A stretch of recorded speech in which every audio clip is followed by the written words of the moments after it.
who changed my class to become a female heavy gunner, am I surnamed Stark. Greetings, fellow multiversal adventurers. It's an honor to have you back in this saga that has us all hooked. Official channel statement, this story is 100% epic fiction. So please don't attempt real magic, the results aren't guaranteed and insurance won't cover it. The rights to this masterpiece belong entirely to its brilliant original author. We are just a barge sharing it with you. Do you want to keep being part of this amazing community? Join our ninja army of subscribers on YouTube and give this content a like. And for true fans, our Patreon has exclusive ninjutsu waiting for you. Chapter 101 For the Glory of Asgard. Leni tossed a bottle of golden goat's milk to Fandral, instructing him to give it to Volstagg. Her gaze was fixed intently on the center of the battlefield. Possessing the APG-63 radar system, she had clearly seen Sif's actions. This was far more detailed than anything she could observe visually. As the two, locked in fierce combat once more, separated again, Leni finally confirmed her suspicions. The destroyer's regenerative abilities are nearing their limit. Upon hearing this, Volstagg, who had been seemingly unconscious, abruptly sat up, exclaiming incredulously, "What did you say? The destroyer's reached its limit?" This caught Fandral off guard, who was about to feed Volstagg. He glanced at the bottle in his hand, then at Leni, who was watching them both coldly, and gave an awkward laugh. He should be all right now. Here, take this back. He reluctantly handed the bottle back. Tisk, keep the Warriors 3. You can give it to Sif later. With a click of her tongue, Leni quickly walked away. She needed to relieve Sif's stress. Watching Leni's retreating figure, Fandral's face flushed red and then paled. Red because their actions were indeed unworthy of the title Warriors 3. Paled because he had no excuse to refute Leni's sarcasm. Silently tucking the golden goat's milk into his pocket, Fandral glanced at Volstagg beside him, who also looked embarrassed. Let's go. We can't let a Midgardian look down on us. Hearing this, Hogan looked at Jane, who looked worried. What about her? Volstagg raised his deep voice and said solemnly, as Odin said, this is a trial they must undergo, so we must leave the decision to them. Picking up the battle axe, its blade clearly dulled, Volstagg stood up. But isn't this also a test for us? Fandral is right, we can't let the Midgards look down on us. Fandral gripped his longsword tightly. Watching from the sidelines was one thing, being insulted was quite another. We can't afford to lose face again, or we'll be disgracing Asgard. Leni glanced at the suddenly emboldened Asgardian trio, her expression strange. Did I touch a nerve? I didn't call them spies. Shaking her head, she casually fired an anti-tank gun to interrupt the destroyer's attack, then began moving along the edge of the battlefield. Sif released her shield, which was nearly red-hot from the destroyer's blasts. She was now covered in wounds. Her body was bruised and battered, some areas charred, clearly from being grazed by the destroyer's lasers. Her left arm, which had been holding the shield, was now covered in burns. Forcibly suppressing the surging blood in her chest, Sif switched from holding her sword with one hand to two. Using her nimble movements, she began to weave around the destroyer's armor, searching for an opportunity to attack. Facing another heavy punch, Sif instinctively tried to dodge. But a sudden rush of blood to her throat caused her to stumble. Oh no. However, before Sif, now defenseless and without her shield, could give up, a burly man stood resolutely in front of her. Volstagg? Sif exclaimed in surprise, staring at the man before her in disbelief. It's not time to give up. Asgardian warriors never fear death. Volstagg gripped his battle axe tightly, using all his strength to hold back the destroyer's massive fist. Seeing the destroyer open its visor, preparing to fire its laser again, Hago went all out, hurling his flail into the destroyer's helmet and letting out a roar. Fander. The words had barely left his lips when Fander leaped onto the destroyer's back, his longsword plunging into the wound Sif had left. Whoosh! As if losing its momentum, the destroyer, which had been so aggressive just moments before, suddenly fell silent. Is it over? Fander swallowed hard, about to climb off the destroyer. This guy's out of energy? No longer feeling the strain of the destroyer's iron fist, Volstagg slowly took 2 steps back, scratching his head in confusion. However, before everyone could breathe a sigh of relief, the destroyer, its head clattering with its meteor hammer, suddenly looked up into the distance. Everyone! Get out of the way! Hearing the voice behind them, everyone turned to see Leni holding a fully charged laser cannon, aiming it at them from afar. The chilling electric light gathering at the muzzle sent a shiver down their spines. The powerful warriors, disregarding the destroyer, immediately stepped back to make way. They didn't want to perish with the destroyer. Almost simultaneously, the moment the group left the destroyer, Renee pulled the trigger of the laser cannon. The scorching beam of light poured forth again, heading straight for the destroyer's head. Feeling the intense heat so close at hand, the Asgardian warriors involuntarily swallowed hard. Unlike the gentle light emanating from the Rainbow Bridge, Renee's charged laser cannon only evoked a terrifying aura of death. However, when the beam of light, spanning hundreds of meters, dissipated, and everyone looked back at the destroyer, they couldn't help but gasp. This time, the destroyer wasn't riddled with holes like before. It had only lost its arms. Block it! Block it! Loki, his forehead already covered in cold sweat, anxiously commanded the destroyer as Renee raised the massive weapon once more. Receiving the order, the destroyer could only raise its arms to its chest, taking the hit head-on. Kill her! Kill her! As the light faded, Loki, seeing that the destroyer hadn't entered self-repair mode, commanded it to attack immediately, his eyes bloodshot. The destroyer, having lost both arms, had very little energy left and could only forcefully gather the karmic fire within its chest. Whoosh! A charged laser cannon fired, the immense recoil causing Leni to stagger backward uncontrollably. Fortunately, having learned from experience, Leni was prepared. This time she only slid back a few meters. But before she could retract the laser cannon, her gaze fell upon the destroyer's armor in the distance, and she couldn't help but exclaim in shock. Holy crap! The crimson energy completed its condensation, and in the next instant, a scorching red ray surged forth, shooting straight towards Leni. Watch out! Sif cried out, about to grab her shield and rush forward, but it was too late. The destroyer's laser attack followed almost immediately after Leni's laser cannon fired, giving her no chance to escape. Just as the laser was about to hit Leni, a sudden hammer deflected the destroyer's attack. Orange's lumbar disc herniation flared up again, and it's been hurting for days. Yesterday, I applied some medicated plasters and lay in bed all day, then forced myself to get up and write 2 chapters. There's 1 chapter missing, so I'll update later. If I miss it, Orange will make it up to everyone another day. This isn't from playing DNF. Orange has had this lumbar disc herniation for a year, and I didn't expect it to flare up again recently. Chapter 102. Promise me one more thing. Thor, wake up. I beg you, wake up. Jane gripped Thor's left hand tightly, pressing it to her forehead in a desperate plea. I promise you, I love you, I will love you forever. But Thor, lying on the ground, remained unresponsive. Even though the wound on his chest had healed completely, there was no sign of him waking up. Do you know what you've done? Can you bear the consequences? Deep in his own consciousness, Thor's mind was replaying the scene of Odin deciding to banish him. I was protecting our home. Before himself could finish speaking, his father interrupted him again. You can't even protect your own friends. What right do you have to protect this kingdom? Following himself's gaze to his father standing on the platform, Thor felt only immense regret. If we continue to be so timid, the kingdom will only perish. What will we be able to protect then? No, stop. At this moment, Thor only felt that he had been foolish back then. You've witnessed Asgard's decline, yet all you do is boast. You're a vain brat. You're a vain, greedy, and cruel little brat. No, please stop. You're a stupid, wretched old man. Thor Odinson, you've disobeyed the king's decree. I was wrong, father, I truly know my mistake.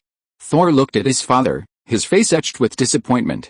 Because of your arrogance and foolishness, the once peaceful kingdom and those innocent lives will face a cruel and bloody war. Thor wanted to admit his mistake, but his consciousness was completely beyond his control. He wanted to apologize to his father, but he couldn't utter a single word. You have failed these kingdoms and lives, you have failed your title. Watching his father once again remove his armor and cloak, Thor desperately tried to apologize, to say sorry. You've let me down. You've ignored everyone who loves you. I beg you to wake up, Thor, I promise, please. Jane continued to plead, hoping Thor would respond. Just then, Thor, who had been unresponsive, seemed to hear her voice, making a barely audible sound. I'm sorry. Jane Foster, who had been pleading tearfully, suddenly felt Thor's strong response in her tightly clenched hand. Thor? Feeling the strength in her hand, Jane opened her eyes in surprise. "Father, I'm sorry." A tear slid down Thor's cheek. At the same time, a tear also slid down the face of Odin, who was fast asleep in Asgard. Thor, you're awake?" Jane was overjoyed and reached out to cup Thor's cheeks, wiping away his tears. Then she gazed into Thor's eyes with deep affection. "Jane? What am I?" Thor, having regained consciousness, raised his hand to stroke his lover, about to say something, when a shout rang out, "Everyone! Get out of the way!" The two instinctively looked in the direction of the voice, and the next instant, a massive beam of light swept across the entire battlefield. "Leni?" Thor sat up in disbelief, looking at Leni, who was wielding a huge weapon, her eyes gleaming with golden light.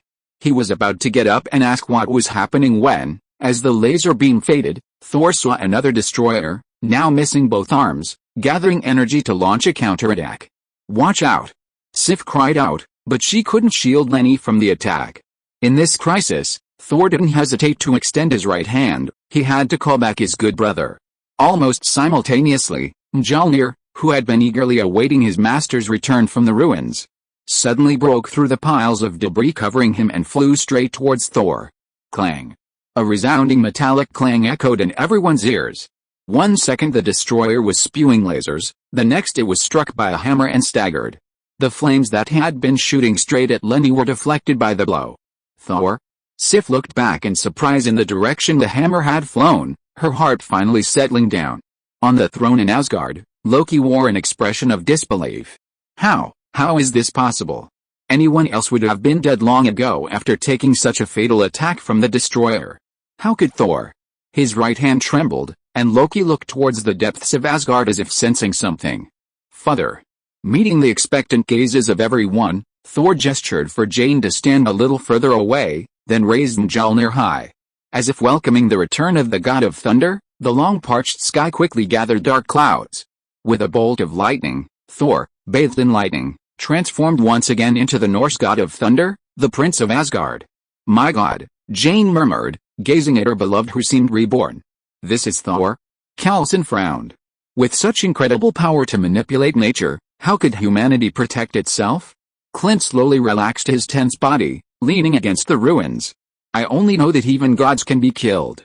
Aside from glancing at Thor just now, his gaze remained fixed on Renee. He was fascinated by her ability to draw weapons at will, and by the laser that could pierce the destroyer's armor. He had an intense, almost desperate, desire for it. "Loki. You wait for me, I'll come back and get to you." Thor pointed his hammer at the destroyer, then leaped into the air. "Kill him! Kill him!" Loki roared, hoping the destroyer would unleash the same deadly attack that had just pierced Thor. However, the destroyer, already at its last gasp, ultimately refrained from attacking Thor, who was unleashing a torrent of lightning. Thud! The hammer, crackling with lightning, slammed down directly onto the destroyer's head, producing a dull metallic clang. The destroyer armor, which had guarded Odin's vaults for many years during Odin's conquests, finally met its end at this moment. Pieces of the armor scattered across the ground, rusting rapidly until it became a pile of scrap metal. Leni walked to Thor's side, looking at the rusted remains of the destroyer on the ground. "Thanks." Thor looked at Leni, smiled readily, and patted her shoulder. "Don't mention it. We're friends, aren't we?" Leni couldn't help but smile, shaking her head, and reached into the void, retrieving a piece of alchemical crystal. "This is for you, consider it a thank you gift for saving my life. If necessary, it can save someone else's life." Thor reached out and took the shimmering pink crystal, carefully tucking it into his pocket. "Oh, and promise me one more thing. Note, Orange's acromion is getting worse. If this continues, Orange will probably have to go to a traditional Chinese medicine clinic for acupuncture and massage, which will cost a lot of RMB. Therefore, Orange has decided to maintain 2 updates a day this week until the 1st of next month, resuming 3 updates a day. Chapter 103 It's better for you than to stay here and gather dust. Promise me one more thing." Renee's eyes flashed with murderous intent as she stared into Thor's eyes. "He's my brother." Thor understood Renee's thoughts. With so many deaths, Loki should bear the responsibility. But Renee didn't care. She grabbed Thor by the collar of his armor, forcing him to look her in the eye. "I know you can't do it. But promise me, go back and tell your damned brother. Leni Testarossa will one day beat him so badly his own mother wouldn't recognize him. Hearing this, Thor's eyes darted away. Our mother was raised by a witch, she could, shut up. Renee shoved Thor away, the golden flames burning in her eyes making Thor instinctively swallow. Fine, I promise, I'll teach him a lesson. Unable to withstand Renee's serious expression, Thor finally gave in, raising his hammer as he spoke. I swear by Mjolnir. As his words fell, a thunderclap echoed from the still smoldering clouds. Boom. Leni glanced up at the sky, then at the hammer in Thor's hand. For Mjolnir's sake, I believe you. After saying goodbye to Thor and entrusting the rest of his time to Jane, Leni turned to Sif and the others. Well done. You've impressed me. Volstagg blushed slightly at her words, but with his full beard, Leni didn't notice. Thank you for your sword, here you go. Sif shifted her gaze from Thor to Leni, handing over the holy sword. Leni looked at the gentle and free-spirited Valkyrie, smiling and shaking her head. It's better for you than for it to gather dust here with me. Pushing the hand back, Leni wiped away the tears from Sif's eyes. You two get along well, don't you? Sif was a little flustered, but before she could say anything, Leni embraced her. It was nice meeting you. Remember to give Loki a good stab when you get back. Lena patted Sif on the back and let go of her.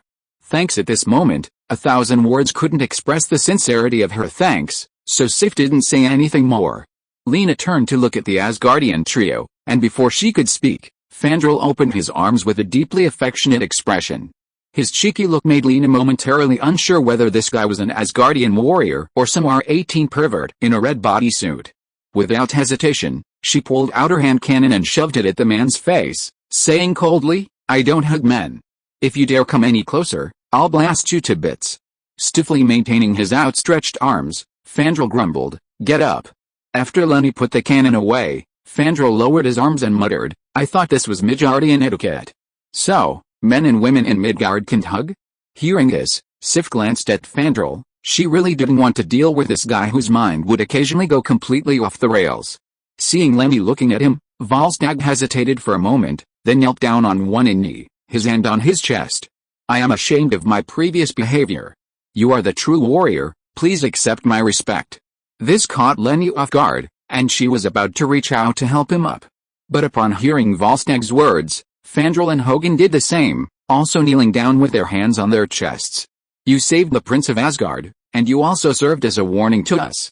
Your actions are worthy of us, and worthy of Asgard. We are the ones who have failed you, and failed Midgard. Please accept our respect. Seeing the three men's serious attitude and sincere expressions, Leni couldn't say anything more and could only stand there awkwardly. Fortunately, the three men didn't keep Leni in an awkward position for too long. After a moment of silence, they all stood up again. Since things had come to this, Leni couldn't say anything more. She nodded to the three men as a greeting and walked towards Coulson and the others. Is it resolved?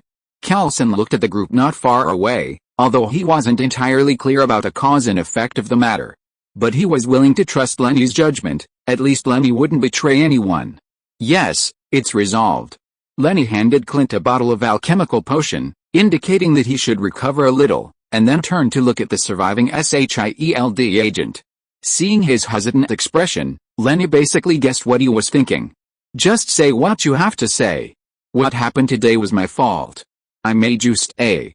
Hearing this, the agent lowered his head, his voice low and somber. Sir, I'd like to request a transfer to the logistics department. Coulson sighed. He understood the young man's feelings. Although they should be prepared to sacrifice themselves from their first day in the field department, it didn't mean everyone was always willing to accept sacrifice. Especially not in such a tragic, and human way. It's alright, I'll approve your request. Also, Coulson patted the young man's shoulder, comforting him, I'll give you a few days off when you get back. Go out and have some fun, relax. When you come back, I'll arrange a transfer to logistics. The agent lowered his head, silent tears dripping from his nose to the ground. Among those who sacrificed were his friends, comrades, and colleagues. Leni's heart was also heavy. She couldn't settle this score with Loki now, nor did she have the power to do so. She could only keep this matter to herself, for the sake of those who had sacrificed themselves, and to atone for her mistakes in command. She would make Loki pay for it all. Watching Thor kiss Jane goodbye, Leni waved to them. I hope you'll still recognize us when we meet again. Thor waved back to Leni and the others. Don't worry. We'll meet again soon. As soon as he finished speaking, a 7-colored beam of light descended. Presumably Heimdall had broken free of his restraints and was preparing to welcome them. Thor gazed at everyone, finally fixing his gaze on Jane. Wait for me. The next instant, the 4 Asgardians vanished along with a rainbow bridge. I'll wait for you. Seeing Thor and the others leave, Leni composed herself and was about to discuss the compensation for the fallen agents with Kelson. In the distance, 2 figures were rapidly approaching. Leni looked up as if sensing something. As expected, the newcomers were Tony, piloting the repaired Mark 6, and Roddy, piloting War Machine. Are we late? Roddy looked around, somewhat bewildered. Leni adjusted her sunglasses, concealing her still bright golden eyes. We are a little late. The party's over. Mr. Stark, could you please settle our bill later? As mentioned in the previous chapter, until the 1st of next month, Orange will be updating twice a day for the next few days.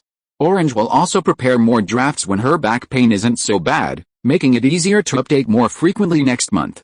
Thank you all for your support, thank you so much. Chapter 104. May this music bring you some comfort. We're a bit late, the party's over.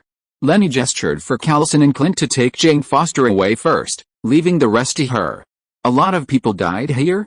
Tony frowned, scanning the entire camp ruins, finding no signs of life. Looking around, 2 massive trenches running the length of the battlefield were particularly striking, followed by various smaller trenches. To the untrained eye, it looked as if someone had haphazardly plowed through the area, with gullies and ravines everywhere, the air thick with the smell of gunpowder. About 20 S.H.I.E.L.D. guys. Leni bent down, picking up a piece of limb and placing it alongside the others to prove it belonged to the same person. Mr. Stark, according to the count, there are a total of 23 casualties here, all men. Tony's brow furrowed. This level of mortality was even worse than the U.S. military's performance in the Gulf War. Keep in mind, the U.S. military only suffered 148 combat deaths in the Gulf War, and 35 of those were friendly fire. No wonder General Ross was so unwilling to send air support again. With this mortality rate, nobody would want to come. Before Tony could finish, their compensation issues. Leni interrupted him softly. S.H.I.E.L.D. will take care of it, and I will provide compensation for their families. It's my responsibility. System, I want to exchange for a skill. Current host possesses the following exchangeable items: Arc Reactor 12, Terrigen Crystal 1. Exchange? Exchange successful. Current points balance. 12,000. Leni carefully searched through the system's skill library, flipping through several pages, finally finding the orange skilled book called Pippa Playing, in a corner. System price. 8,000 points. Without hesitation, she exchanged and learned it. Leni instantly felt a flood of knowledge about the Pippa, an instrument, rush into her mind. What's wrong? Roddy noticed Leni's swaying and tried to help her. Nothing. Just a little dizzy. She unconsciously pressed her temples, trying to relieve the throbbing in her head. After a while, Leni recovered, sighing inwardly. Ultimately, she wasn't an intelligence-based profession, and this feeling of needing to think was somewhat uncomfortable for a strength-based gunner like her. Reaching into the void, Leni glanced around. Apart from the nearby ruins, there was nowhere to wrestle. She simply sat cross-legged on the ground and retrieved a musical instrument resembling a Pippa from the Void Warehouse. Leni closed her eyes. The figures of those who had passed away seemed to be right before her eyes. She could recall their excited smiles when they saw her in the conference room, and she could remember every colleague who had greeted her, and the smiling faces of those who had shared the gossip and drama with her. She plucked a string, tuning it simply. This magical harp was called the Sage of Demons, Marilette. Originally a legendary instrument from the demon realm, later given by the Apostle Hilda to the doll she created, Alice. In the original storyline, the adventurer and one of the 4 sword saints, Siren, investigated the mastermind behind the transfer of the apostles through the time gate, only to discover that the person was none other than Alice, the kind older sister who had always helped the adventurer. The group then defeated Alice and freed her from Hilda's control. Deprived of Hilda's magical power, Alice was about to revert to doll when the legendary magic harp in her hand helped her. It provided her with magic power, allowing Alice to maintain her physical body. Realizing that everything she had done was irreversible, Alice could only play the requiem that Renee was playing, offering solace to the wronged souls who had perished because of her. Those who sacrificed themselves because of me, may this music bring you some comfort. The melodious strains echoed around the S.H.I.E.L.D. temporary camp. As Renee's fingers plucked the strings, visible rings of magical light began to spread outwards. The magic didn't come from Renee, she didn't possess that ability. The source of this spectacle was clearly the magic lyre in Renee's hands. It was the magic inherent in the lyre itself, constantly releasing its power to comfort the souls who had sacrificed themselves for Renee. Everyone listened quietly to this soothing melody, feeling Renee's sorrow and self-reproach in the music. Tony silently wrote down the piece. He clearly felt it effectively alleviated his anxiety, even though he didn't consider himself particularly anxious. Roddy, standing nearby, bowed his head in silent mourning for the dead, though he wasn't entirely clear on what had caused such a tragic scene. As the music reached its climax, the magical radiance surrounding Renee reached its peak. Faint figures rose from the wreckage, slowly ascending into the sky until they disappeared. Tony wanted to record this scene that almost overturned modern scientific understanding, but Jarvis told him, "Mr. Stark, I didn't see the scene you described through the camera." "Is that so? Never mind then. Save this piece for me, go back and find a professional classical orchestra to re-record it." "As you wish, sir." As the last figure disappeared, Leni's piano music gradually subsided, and the magical scene around them dissipated. Wiping away the tears from the corners of her eyes, Jane turned to look at Coulson, who was also somewhat somber. "Can I join S.H.I.E.L.D? Logistics or research department, either is fine." Hearing this, Coulson was stunned for a moment, then composed himself, and his signature smile returned to his face. "Of course, S.H.I.E.L.D welcomes researchers like you." Leni put Mariette back into the warehouse and stood up again. "Let's go, we should go back. There will be people here to handle their affairs." As soon as she finished speaking, a C-130 transport plane slowly flew towards them in the distance. "Are you sure it's all taken care of?" Tony pointed to the pile of heavily rusted scrap metal on the ground. Leni followed his gaze and nodded affirmatively. "All taken care of? That thing will never stand up again." Tony shrugged indifferently. Since that was the case, it was none of his business. Side quest, For the Glory of Asgard, February 2nd, completed. Rewards, Male Gunner Class Legacy, Upgrade Ticket, 2. Standing beside the transport plane's entrance, Leni turned back for one last look at this place known as the Land of Charm. She secretly vowed that next time, she would return with Loki's blood to pay tribute to them. As the transport plane took off again, a mysterious figure in a black robe suddenly appeared in the center of the battlefield. That unique magical fluctuation. Mariette? How could it be? Glancing in the direction the plane had departed, the mysterious figure slowly disappeared, as if he had never been there at all. Before Chapter 105 begins, does anyone else want to go down? Returning to Trident headquarters in Washington, D.C. on a S.H.I.E.L.D. plane, Leni went straight to her room and locked herself in. "Is she alright?" Clint asked, watching Leni's slightly somber figure. "I think she'll adjust. She's not the little girl she used to be," Coulson sighed softly. He understood Leni's feelings. As the nominal leader of this mission, Coulson himself was also mourning the sacrifices. "Let's go. We still have many mission reports to write." "This briefing can't be faked," Coulson joked, patting Clint on the shoulder. In the lounge, Leni wasn't as downcast as expected. Instead, she turned on the computer S.H.I.E.L.D. had provided for her. Just as Coulson had told Clint, this mission had been far more complex than usual, with several twists and turns. The mission report needed to be detailed and truthful. Leni knew she couldn't get away with that. In fact, Coulson should have been the direct person in charge of this operation. But who told Leni to take command of the entire temporary testing camp without authorization after receiving the support request? And in the end, it caused such heavy casualties. How many field agents can S.H.I.E.L.D. recruit in a year? This time, more than 20 people died. What leader wouldn't be furious and punish her? Generally speaking, in similar situations, Leni could just explain the details clearly without worrying too much. But this time was different. Leni was too involved in the entire hammer incident. She had to explain to that guy with the bald head how she knew about Asgard. Otherwise, she believed that Nick Fury would do everything he could to skin her alive.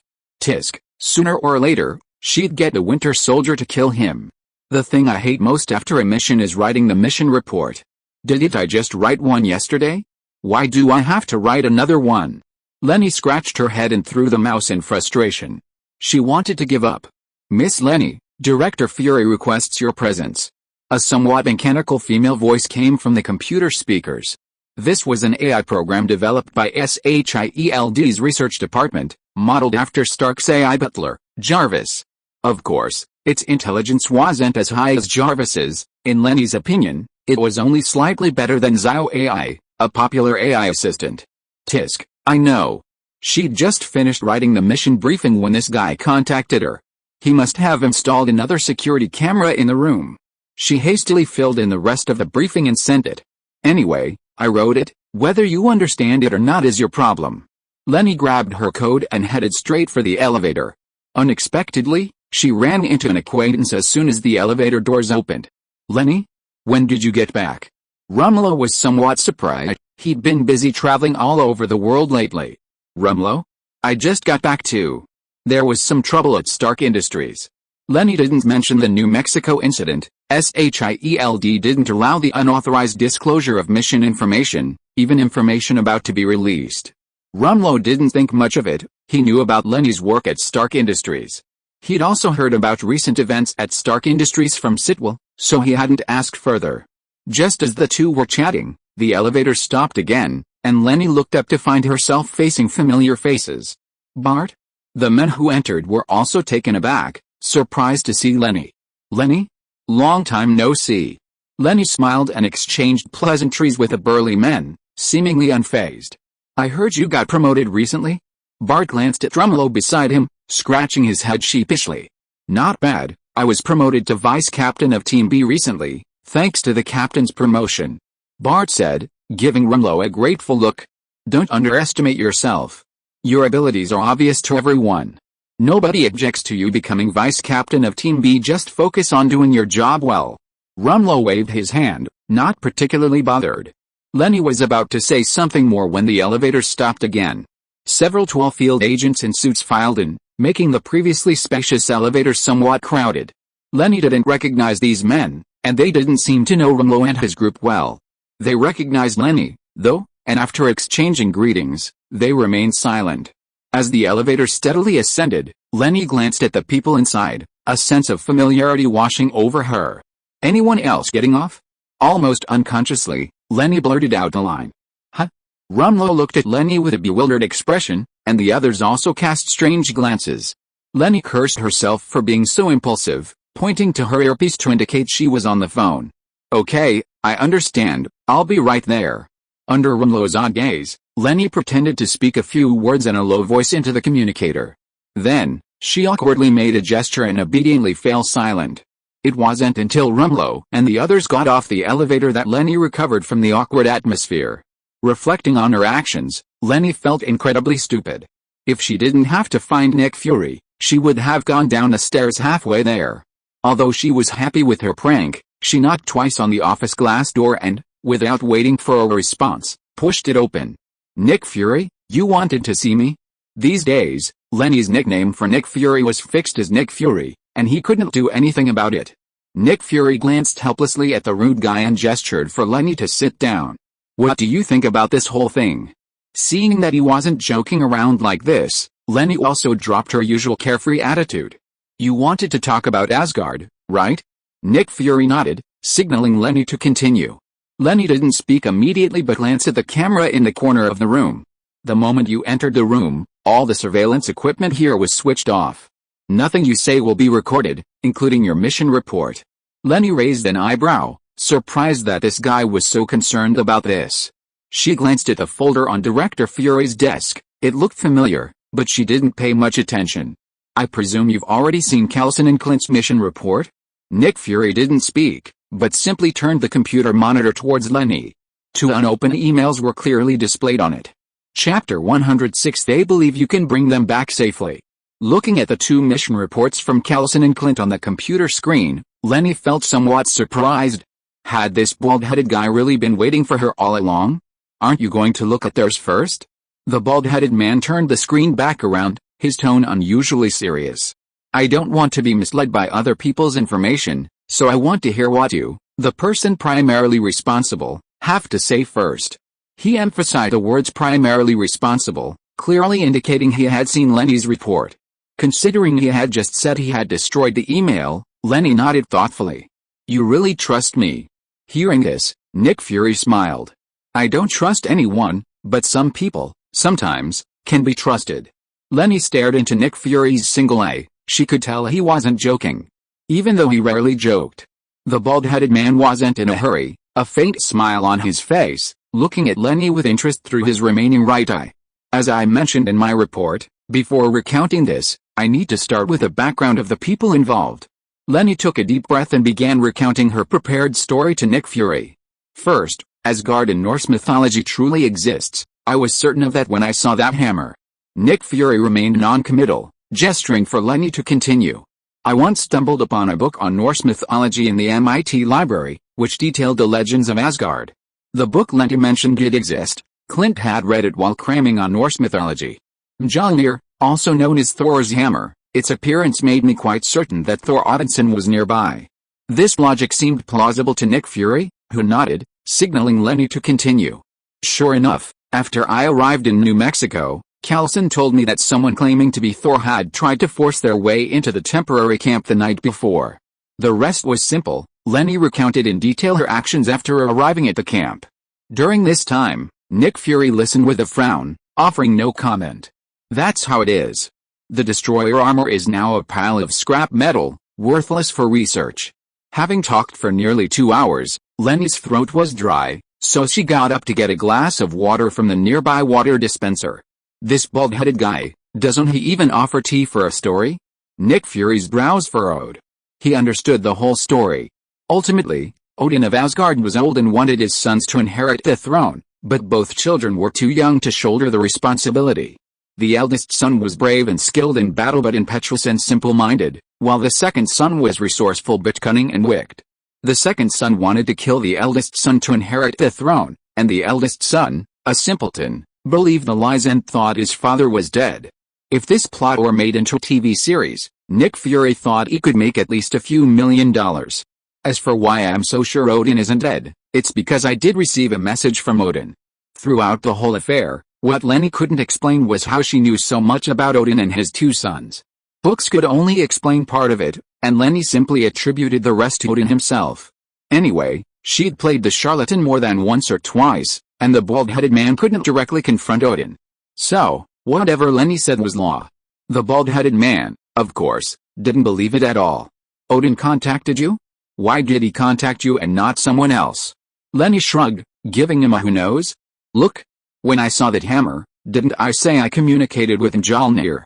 That was when. Having spent so much time at S.H.I.E.L.D, Leni had honed her ability to lie without blushing. She had also read her share of psychology books, and she understood the basics. At this moment, Nick Fury really couldn't tell whether Leni was telling the truth or not, but he preferred to believe it was true, otherwise. What did Odin say to you? What else could he say? He just said his son was lacking in discipline, and asked us Midgardians to be lenient with him, and also asked me to look after Thor. Leni said casually, pointing to Nick Fury's left eye as she spoke. That old man is one-eyed, just like you, but his right eye is injured.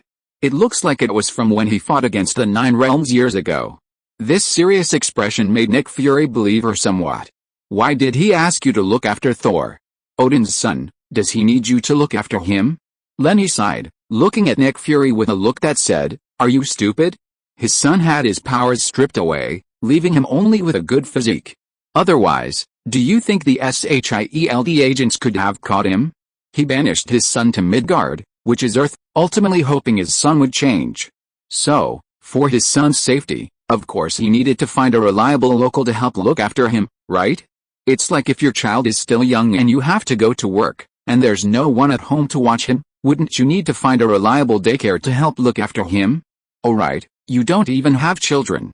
Nick Fury's face was full of black lines, but he also acknowledged what Renee said, though he wasn't going to take Renee's sarcasm so easily. Reliable? You? Just those 4 simple words, coupled with a look of disgust, made Renee instantly furious. What do you mean? You think I'm unreliable? If I'm unreliable, why did I travel all that way to help? If I'm unreliable, why did I risk my life fighting the destroyer? If I'm unreliable, why? Before Leni could finish speaking, Nick Fury finally couldn't hold back and slammed his fist on the table, yelling, "You're reliable. You're reliable?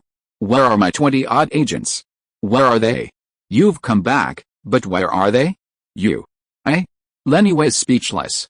She could curse Nick Fury 1,000 times over on anything else, but this time, she couldn't utter a single word. "What you? You're not going to talk anymore? You were so talkative just now. If you won't talk, I will."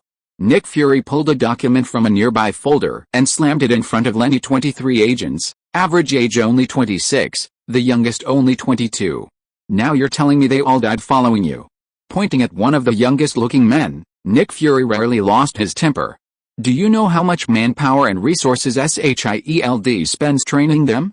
Do you know how much effort they put in to become S.H.I.E.L.D field agents?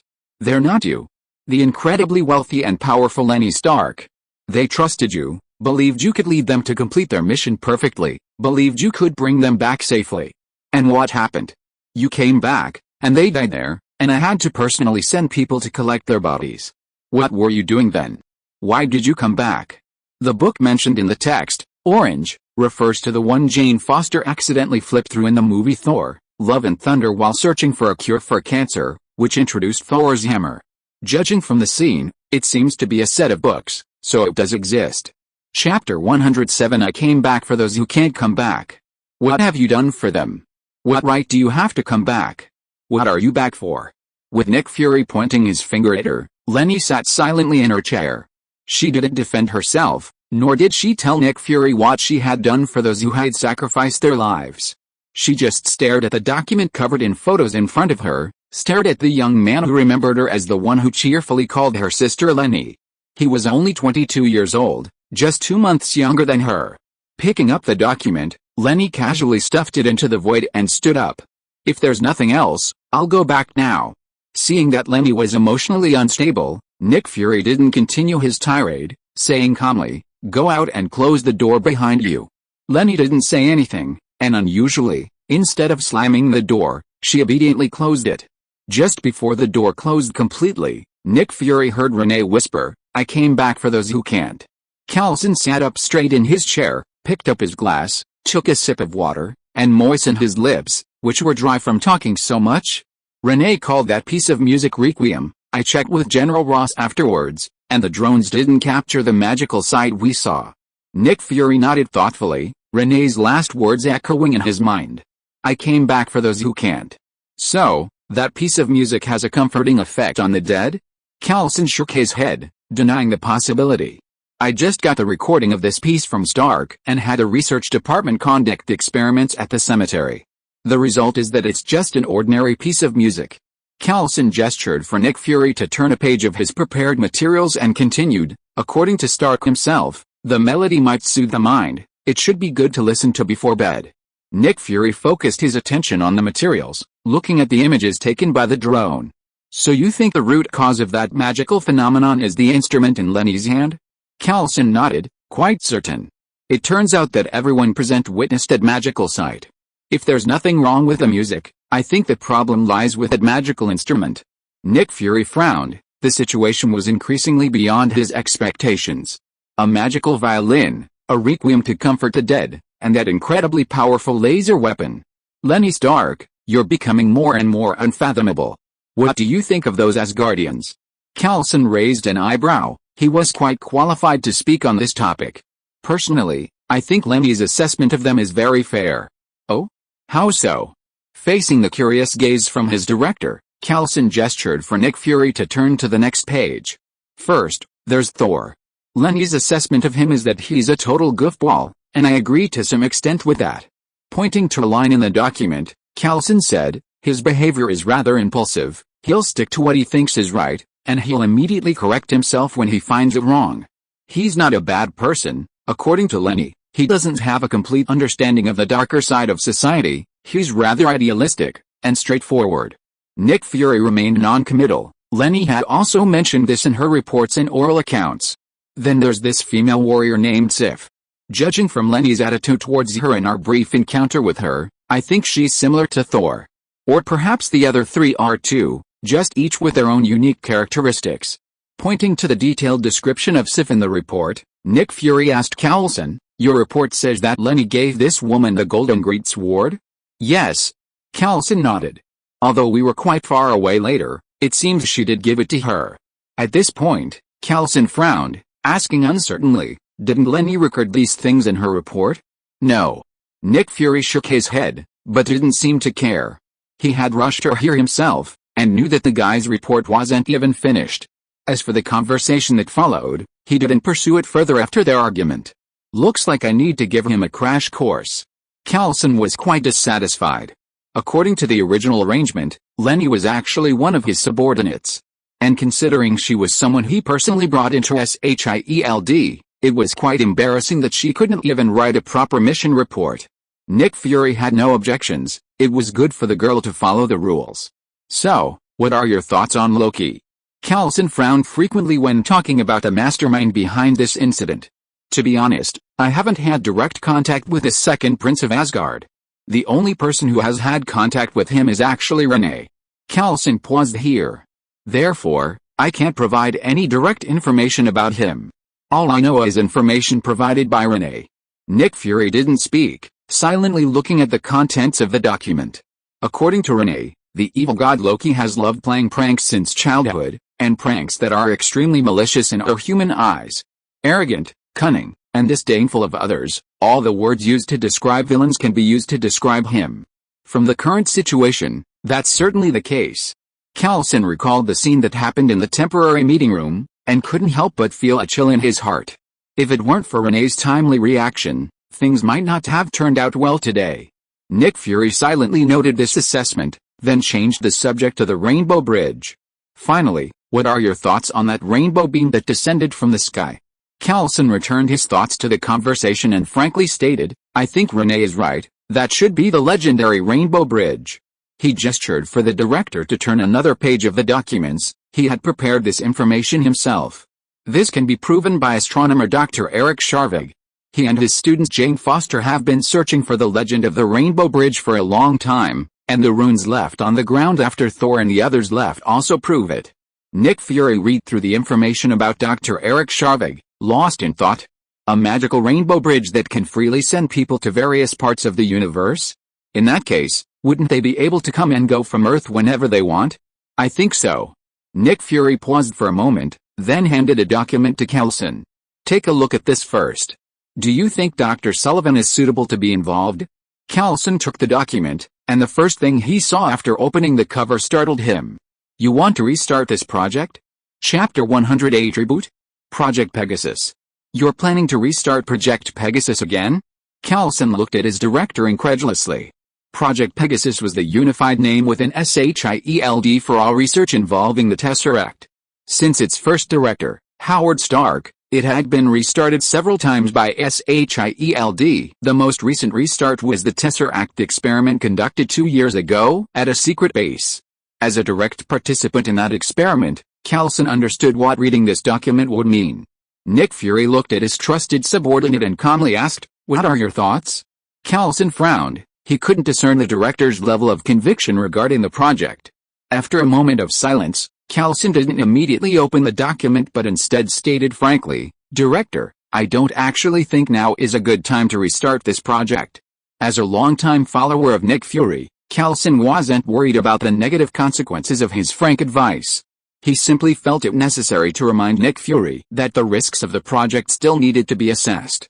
Whether it's energy or weaponry, we don't lack research and technology in either field. Wouldn't it be counterproductive to continue investing heavily in this project? Nick Fury didn't refute this. Coulson's thinking was quite reasonable. Whether it's Stark or Leni, their technology is clearly mature, and they cooperate closely with us. S.H.I.E.L.D could directly request their help through technology purchases, instead of continuing to pour large amounts of R&D funds into the bottomless pit of Project Pegasus. Therefore, I personally don't think S.H.I.E.L.D needs to restart this project at present. Nodding, Director Fury didn't remain silent for long before changing the subject to Coulson. "How much do you think Leni approves of S.H.I.E.L.D?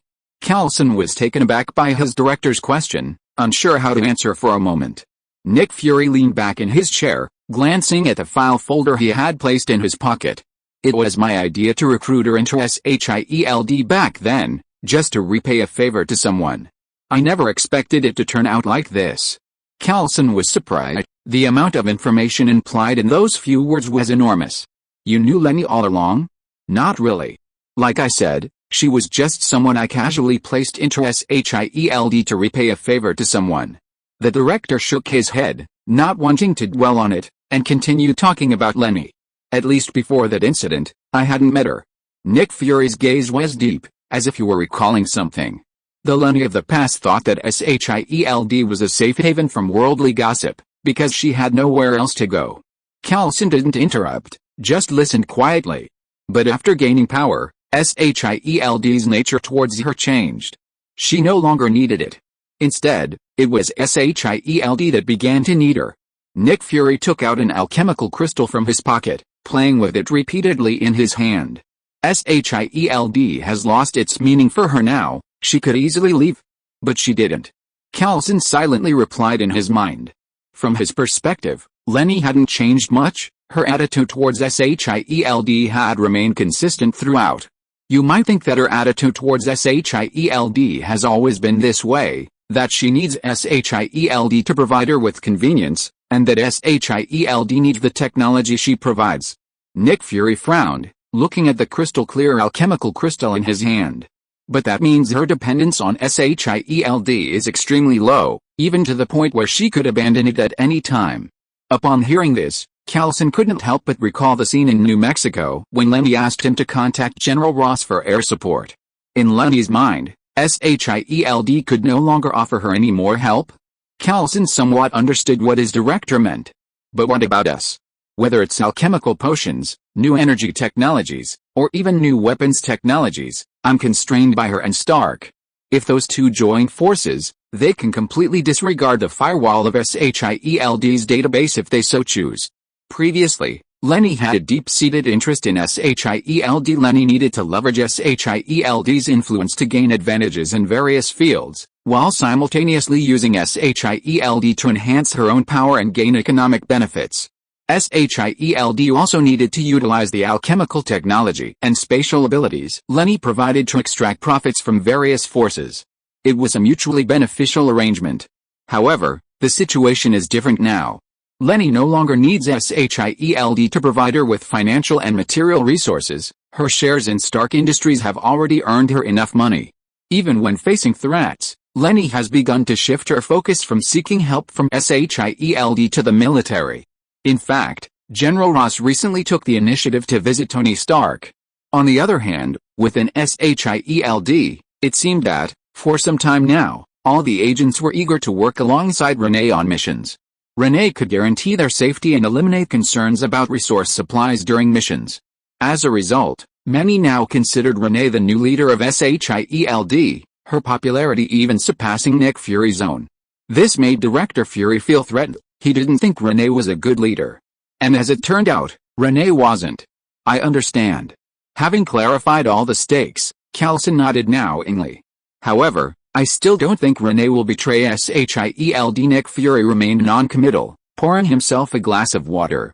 Of course, I hope I can trust her, but as the head of S.H.I.E.L.D, I can't put all my eggs in one basket.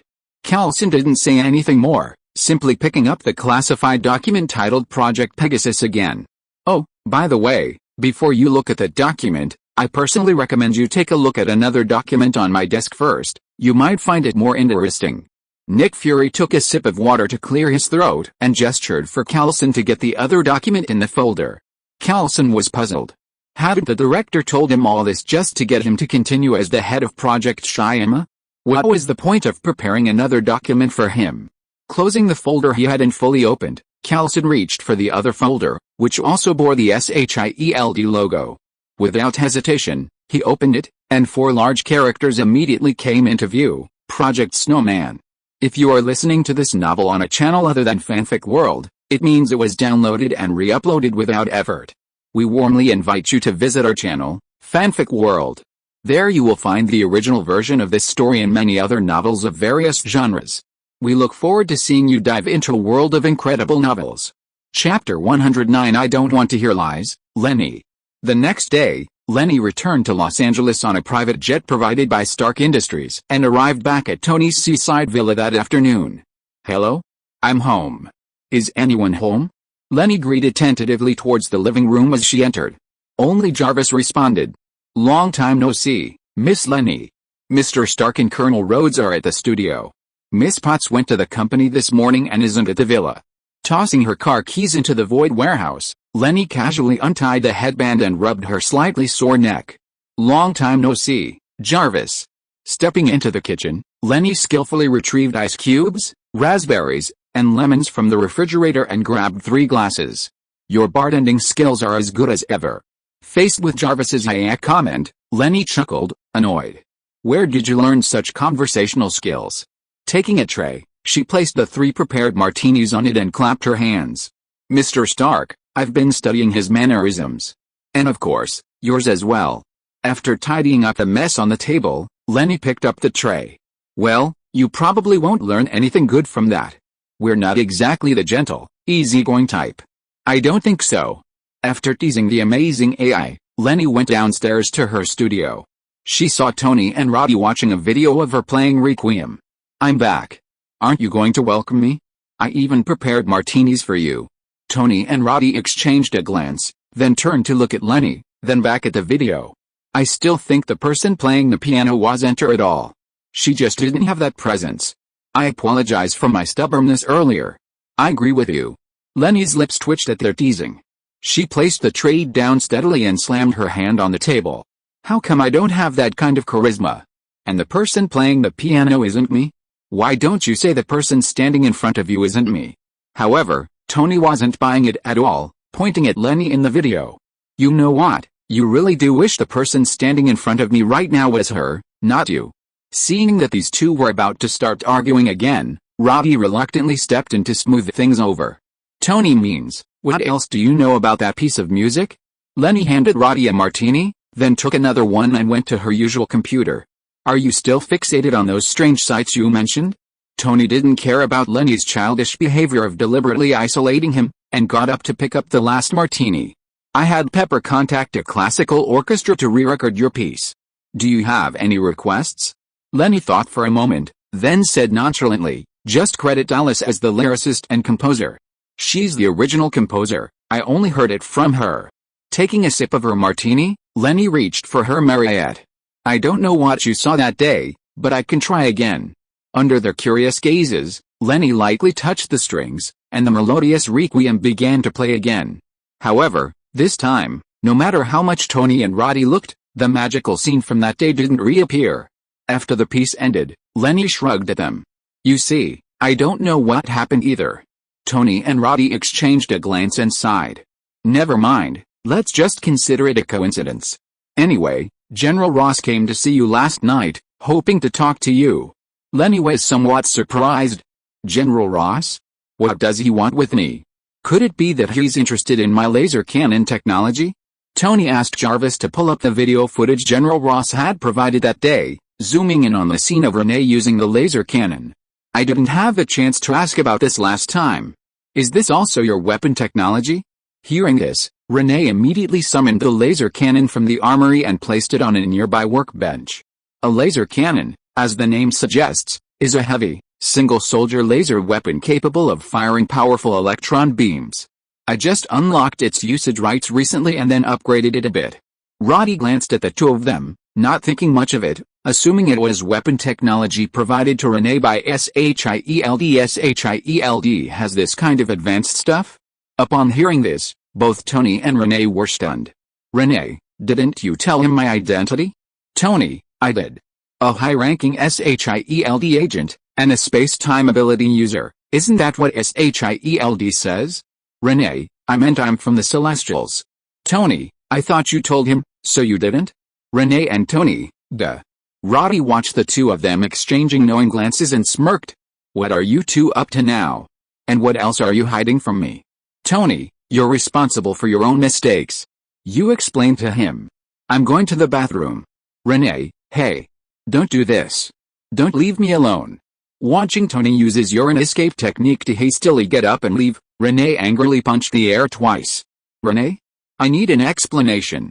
Hearing the stern voice behind her, as serious as a homeroom teacher's, Renee instinctively shuddered.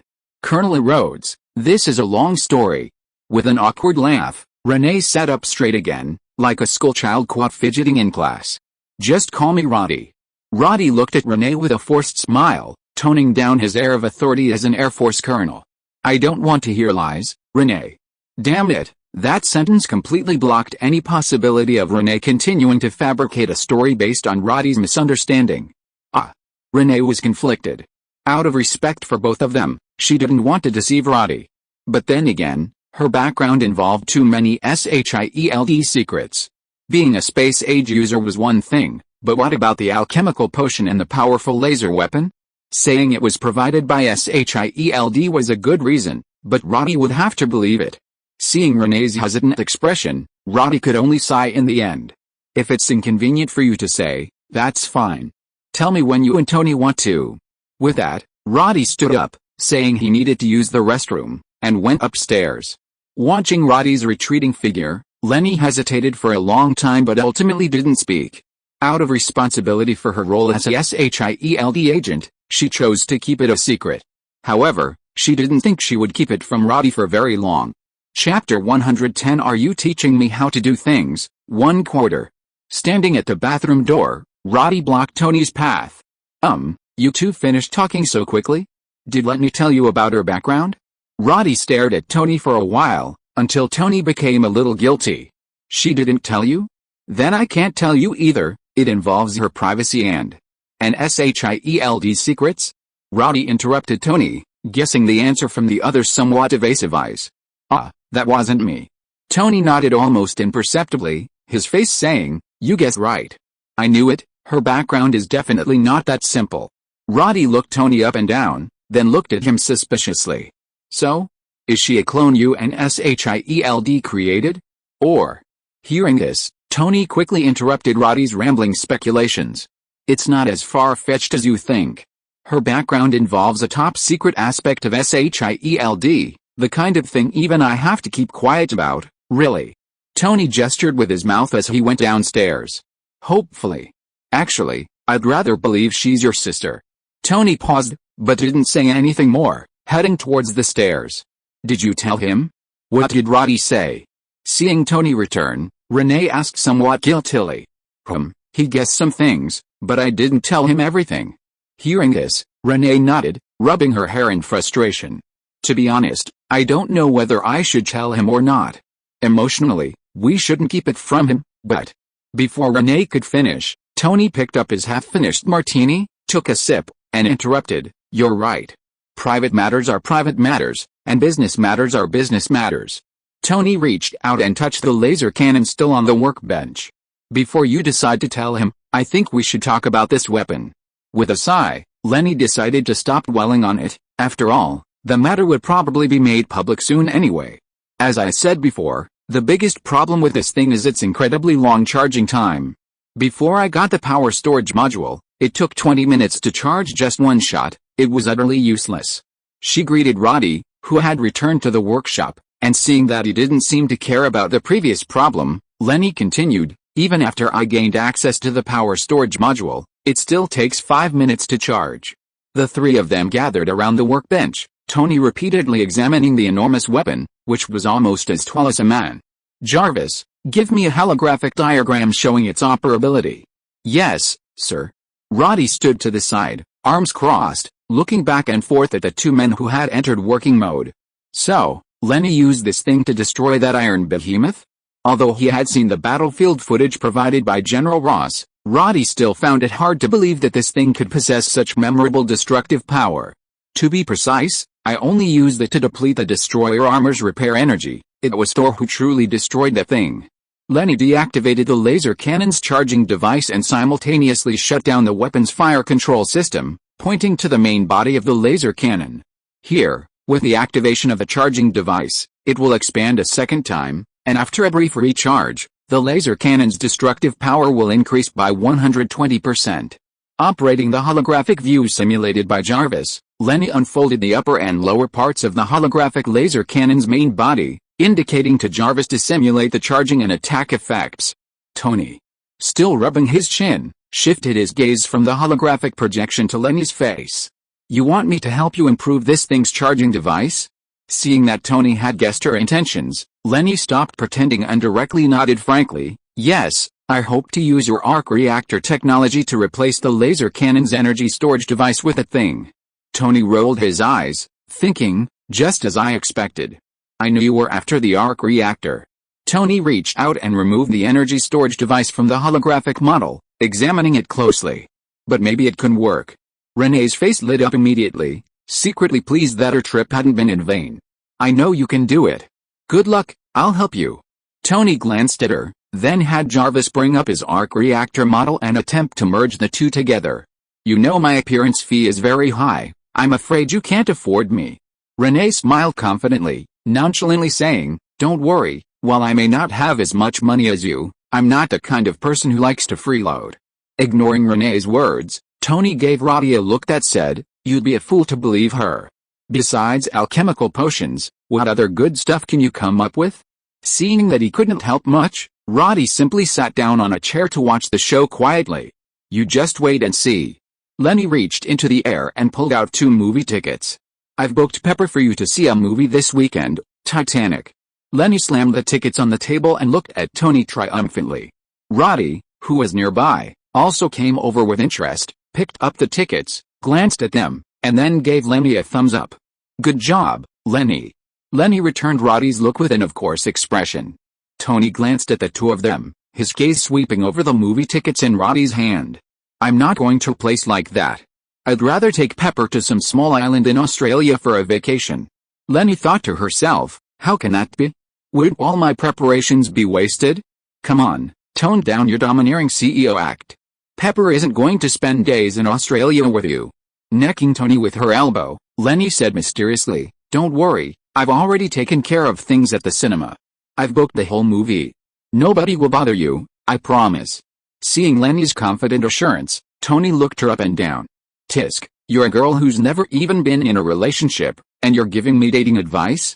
Are you teaching me how to do things?" Leni paused, then masked her embarrassment with a firm tone. "Believe me, Pepper isn't one of those women you can just snap your fingers at. With her, you have to be sincere. Physical attraction won't work." What a joke. Would Leni admit to being a forgotten single dog under the peach blossom tree for 3 lifetimes? No way. Absolutely not. Leni would rather be single forever, would rather jump off this cliff than admit it. It's the beginning of the month. Orange is begging for monthly votes, recommendations, and subscriptions. Thank you all for your support. Chapter 111 150%? I could just destroy the destroyer, 2/4. Come on, come give me a hand and take this thing apart. Ignoring Renee's self-talk, Tony gestured for her to disassemble the laser cannon's energy storage device. This wasn't difficult for Renee, even though she wasn't a manufacturer or a mechanic. Disassembling and maintaining weapons was essential for any gunner, so she had a good grasp of how to disassemble this behemoth. She simply grabbed an Allen wrench and disassembled the laser cannon piece by piece, repositioning it on the workbench. Not bad, this design has some merit. Is this mass-produced equipment? Tony reached out and touched the metal parts on the laser cannon, clearly manufactured using stamping technology. This material even has insulation properties? To Tony's surprise, this seemingly heavy behemoth used an alloy material with some insulating properties. What kind of alloy is this? Superconducting material? Renee glanced at it and shook her head in denial. No, this material is very common where I am. I have some in my warehouse. I can get you the one you need. This so-called alloy is actually very common in the celestial realm. It's just a synthetic metal with added whetstone. Leni took a high-grade whetstone from the void and handed it to Tony. I don't have many of these.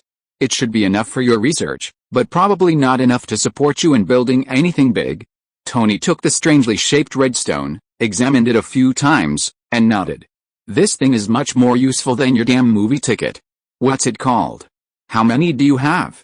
Leni shrugged, not taking Tony's words to heart, and took out another, lowest grade whetstone, from the void. I should have about 100 or so whetstones of this quality.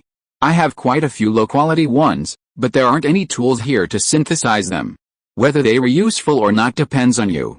Tony took the second obviously cheap-looking thing. It was indeed much lower quality than the first, Crystal clear red whetstone. Whetstones? That's a strange name. Let's put these two aside for now, I'll study them later. Tony tossed 2 whetstones of different qualities to Benben, letting the mechanical assistant put them away. Tony refocused his attention on the laser cannon, manipulating the holographic model for a while before gesturing for Leni to look over. This thing is probably designed for easy mass production. The magnetic confinement device used is likely a mass-produced product that's easier to replace. Obviously, the advantage of such a mass-produced product is its stability, but the disadvantage is also obvious: insufficient energy sealing. Enlarging the main structure of the laser cannon, which looked like a blue light tube in the center, Tony continued, this thing has been artificially set with an energy storage limit. As a mass-produced product, this is indeed more reliable, but the destructive power it can exert is limited. Tony stroked his chin, staring thoughtfully at the laser cannon being disassembled into pieces. It's certainly enough for conventional warfare. After all, you probably won't use this on people. Hearing this, Leni thought to herself, this thing hasn't been used against the dragons for very long. They've used it more for internal conflicts. Most importantly, the recoil of this thing is just ridiculous.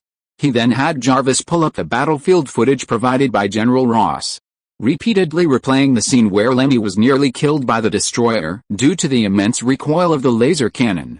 If you don't fix the recoil, you'll probably be blown away by the modified version. Tony pointed to a large counterweight at the rear of the laser cannon. I've looked at this. Besides the large counterweight, the internal components only serve to assist in balancing and limit power. He casually modified the holographic model, adding some of his own designs. Replace this part, add a more efficient magnetic confinement device in the front. According to this plan, if my calculations are correct, Tony waved his hand, reassembling the disassembled holographic model, and showed off the modified, electric laser cannon. The performance of this thing will be improved by 30%, and I'm confident I can reduce the charging time to 3 minutes. How much? Leni exclaimed, looking at Tony in disbelief. 30%? Doesn't that mean the overall improvement rate will exceed 150% after the energy storage is complete? 150%? With a 120% energy storage improvement, Leni could already blast through the destroyer armor made of Euro metal. If it were 150%, Leni was confident she could destroy the destroyer armor. Of course, that's assuming the thing can't self-repair. Hell, that's the minimum standard. If I remove the energy storage limit and risk destroying the arc reactor inside, would my laser cannon be able to pierce the sky? Leni was a little excited. Just thinking about it was thrilling. I don't recommend you do that, Leni. Roddy suddenly stepped forward, interrupting Leni's reverie, and shook his head seriously, leaving aside whether there's really a situation where you need to risk destroying this thing. If you really do that, those people in the Senate will definitely not let it go as easily as before. Having been doused with cold water by Roddy, Leni calmed down and understood what he meant. However, she wasn't worried. Even if that day came, Leni was confident she had something far more suitable than a laser cannon. I understand. In that case, my suggestion is to set different power limits, like a safety switch on a rifle. Tony agreed. This time, Leni was the client, and the specific modifications were up to her. And so, Leni indulged her ruthless client-side tendencies, recklessly directing Tony to make changes here and there. Finally, just as Tony was about to lose his temper, she waved her hand dismissively. I think your original version is better. Let's stick with that. Hearing this, Tony's already livid face turned completely black. Leni Stark. I think you're asking for trouble. Oh. Seeing Tony about to grab a screwdriver, Leni quickly got up and dodged. Hey. It's just a joke. I haven't had my fill of being a client yet. You're so kind. I'll go get you something to eat. You go ahead with your work. As she spoke, Leni headed away from Tony towards the stairs, unlocked the door, and went upstairs. Roddy, arms crossed, watched the two bicker. Seeing Leni leave, he sighed helplessly. You really let her have her way. Tony sighed, suppressing his displeasure. The pressure from those 20-odd agents who sacrificed themselves is immense. If she doesn't get some outlet, I'm afraid she'll break down. The function of the superior whetstone is here, as Orange has taken the liberty of setting the stage, serving as a kind of foreshadowing. Chapter 112. My name is Nils, a gunner. March 4th. Leni parked the car by the sea. The temperature on Malibu Beach in June was noticeably higher, and the sea breeze no longer carried that biting, Damn chill. Leaning against a roadside railing, gazing at the distant horizon, Leni murmured to herself, I've experienced many wars before, the celestial realm, our rod, the demon realm, the apostles. So many have sacrificed themselves that I can't even remember their names. A young girl who had just joined the Imperial Iron Wolf Knights flashed through her mind. Leni, she was the first person to die because of me. Back then, I had no idea what the apostles were. I recklessly ventured alone into Lotus's temple, unknowingly being bewitched by Lotus, and ultimately. Leni's voice was low as she felt the sea breeze blowing past her ears. Her sacrifice was my doing. She was young too, just like me. Although fate gave me another chance to save her, I knew in my heart that they weren't the same person. Looking at the setting sun in the west, Leni murmured to herself, in Arad, I was a soldier, a warrior, and adventurer. I had no time for leisure, troubles came one after another.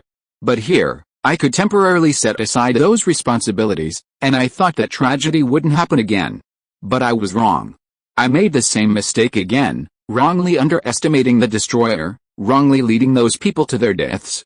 With great power comes great responsibility. Leni paused, recognizing the source of this quote through shared memories. Uncle Ben. When Leni returned to the villa with a large pile of groceries from the supermarket, she found Roddy had already left. Why did Roddy leave? Glancing at Tony, who was resting alone in the living room, Leni took the ingredients for making cheeseburgers to the kitchen. She hadn't been back for a while, and the refrigerator was almost empty. General Ross wants to speak with him alone. Under pressure, he has to return to Edwards Air Force Base. Leni nodded knowingly, her hands still moving. Is that old man still eyeing the laser cannon? Tony glanced at Leni, rubbing his slightly sore temples. He's after you. He wants a dose of your alchemical potion to modify his super soldier serum. Tony had already discerned Ross's true intentions from his request yesterday. He was indeed interested in the laser cannon, but if Stark wanted to, developing it was only a matter of time. The alchemical potion was different. It was a miraculous item capable of bringing the dead back to life. If it could be integrated into his super soldier serum, then Thaddeus E. Ross would surely go down in history. Then let him talk to that guy, Eddie Redmayne. I promised him I wouldn't provide alchemical potions to other factions, and I mean it. She chopped the onions and garlic, casually tossed them into a frying pan, and then added them to the prepared ground beef. Whether he can get them from Eddie Redmayne is none of my business. Leni said, quickly stirring the meat mixture to prevent the patties from falling apart. If this causes any more abominations, let that old bastard clean up his own mess. I don't want to get involved. She placed the patties in a frying pan and cooked them until golden brown on both sides, then placed them on a prepared bun. Topped with lettuce, tomatoes, onions, and cheese slices, a cheeseburger was ready. Alright, try it.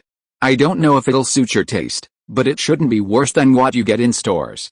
After a simple dinner, Leni and Tony tinkered with the laser cannons in the studio for a while.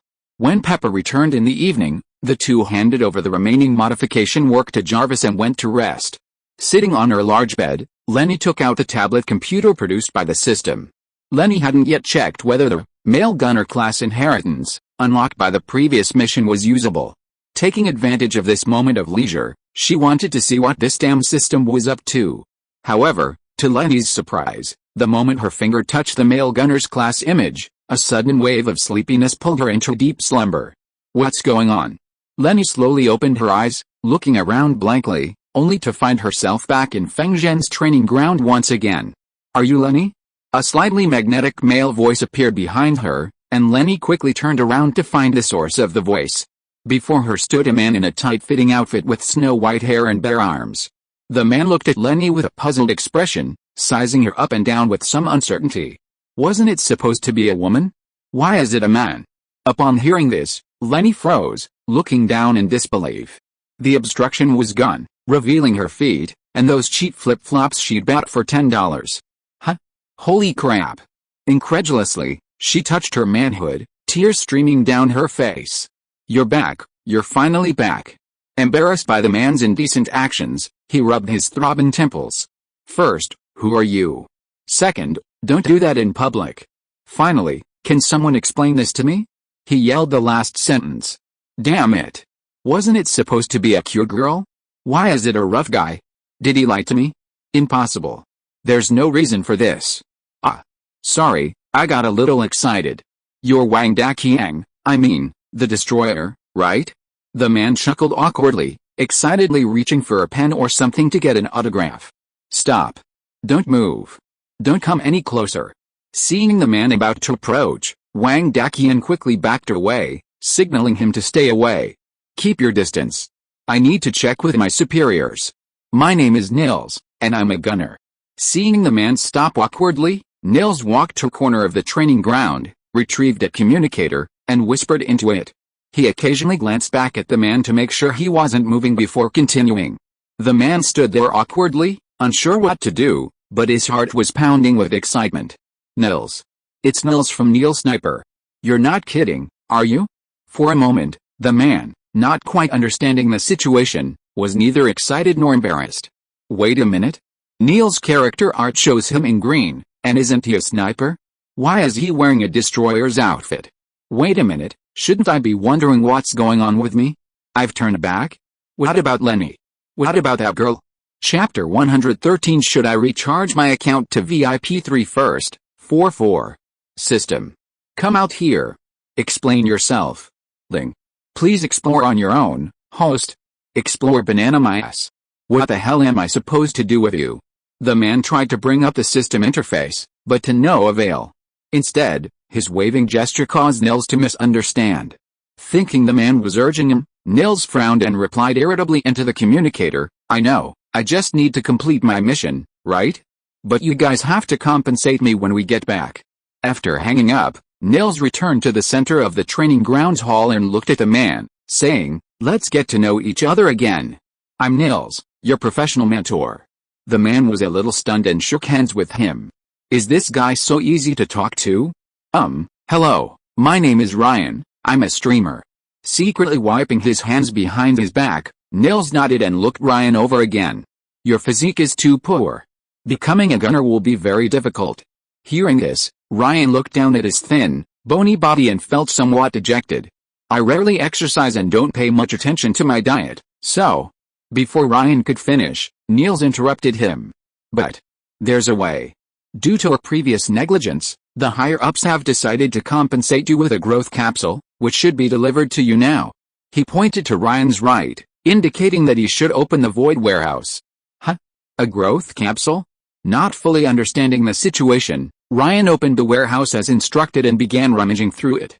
Sure enough, there was a blue growth capsule in the warehouse, growth capsule LV 25. After use, it can directly increase your level to LV 25. Usage restriction, only Ryan can use it.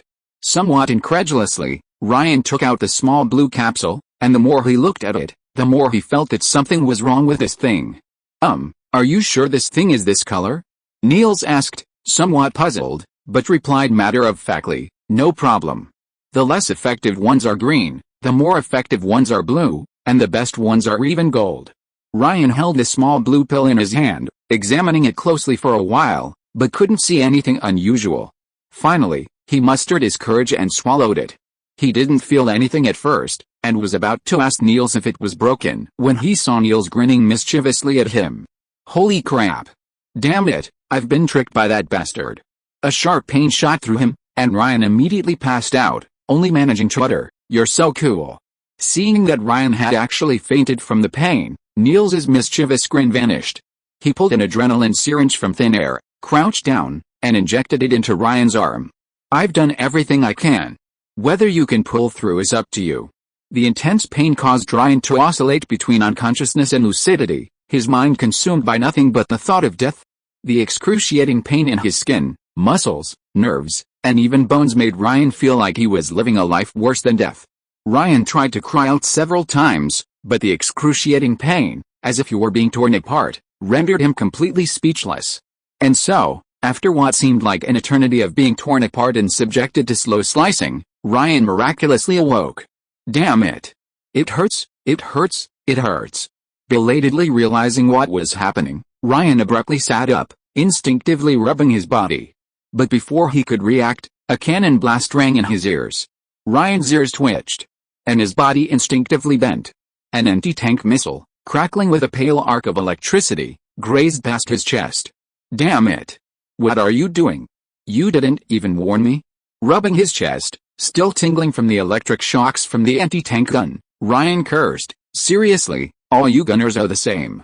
You all love ambushing others, don't you?" With a teasing expression, Nils raised the fired anti-tank gun and blew on the muzzle. "Don't get so excited.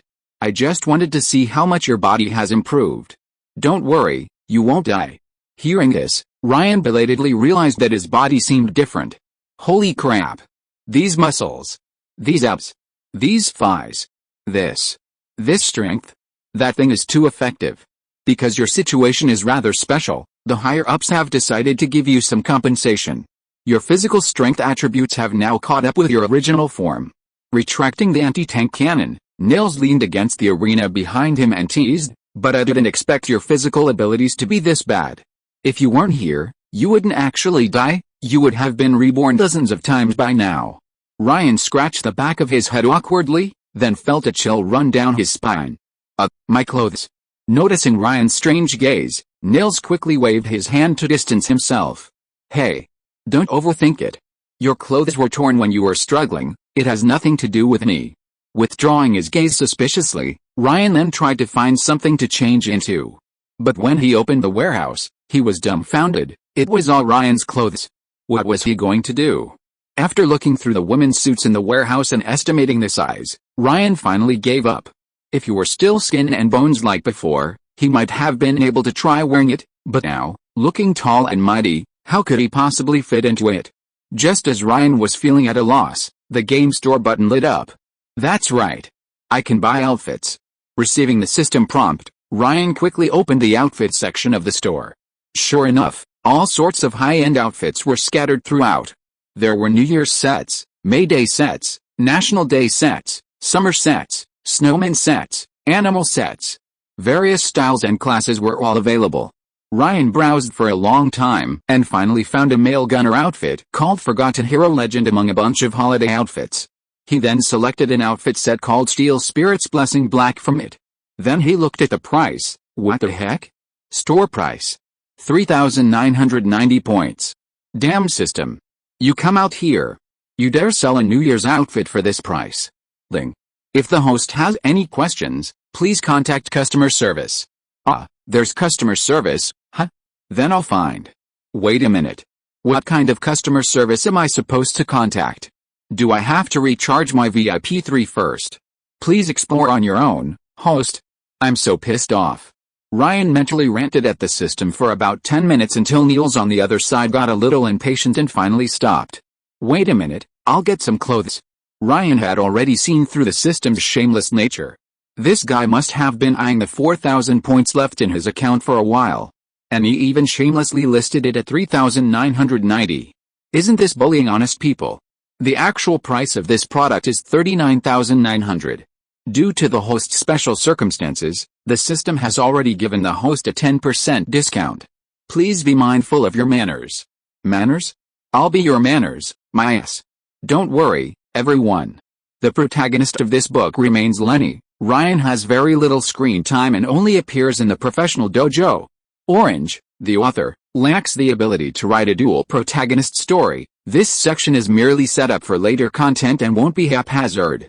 As Orange mentioned before, Volume 2 will be a very important exposition, so much of the content may seem irrelevant now. Please be patient. Finally, Lai is a surname among the Han Chinese. It originates from the descendants of the Marquess of Lai during the Shang dynasty, taking their ancestral title as their surname. Thank you for your support.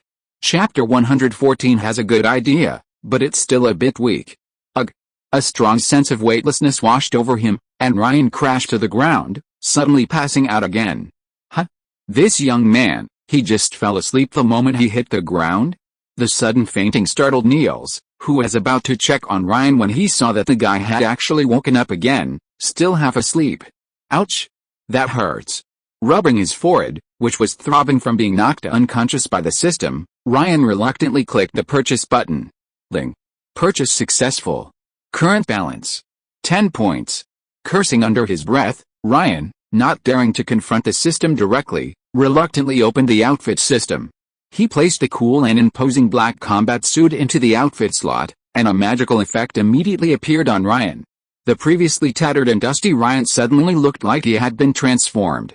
He now wore a silver and black two-tone combat suit made of steel, paired with a specially made tactical helmet in black and gold. The lightweight yet protective feel made Ryan look like a futuristic warrior. Describing him as incredibly cool and awesome wouldn't be an exaggeration. However, it was precisely this aura about him that, "Oh? This outfit is not bad. Too bad." Niels, slightly intrigued, re-examined Ryan. "This combat suit did have a Warcore workshop vibe? Please take back your too bad." Ryan gave Niels a somewhat resentful look. He just found the guy annoying. Shrugging, Niels didn't care about Ryan's attitude. "Think what you want. Now that the clothes are changed, we should start training. You've already wasted a lot of time." "Training? What training? Do I have to undergo training too?" Before Ryan could finish speaking, Niels pulled a strangely shaped red hand cannon from thin air. "Of course. To obtain the professional inheritance of a male gunner, you naturally have to pass my test." Ryan exclaimed in surprise upon seeing the strange hand cannon with two muzzles. "Holy crap!" Thunderous roar. Before Ryan could recover from his surprise, Niels was already in front of him. "Cool, isn't it?" Niels handed him the hand cannon, seemingly not intending to use it. "Cool. Of course it's cool. Although I have one too, I can't use it right now." However, just as Ryan reached out to touch this level 80 treasure, Niels suddenly attacked. "If it's cool, go back and admire it yourself." Niels kicked Ryan in the chest, and before Ryan could react, he stomped him down. Male gunner's low-level common skill, stomp shot.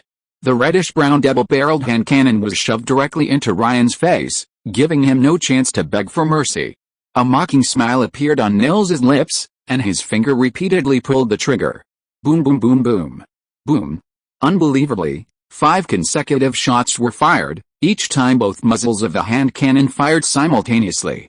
For a moment, Ryan felt like he had experienced World War II, his head and face filled with gunfire. Seeing the guy beneath him so easily finished off, Nils curled his lip.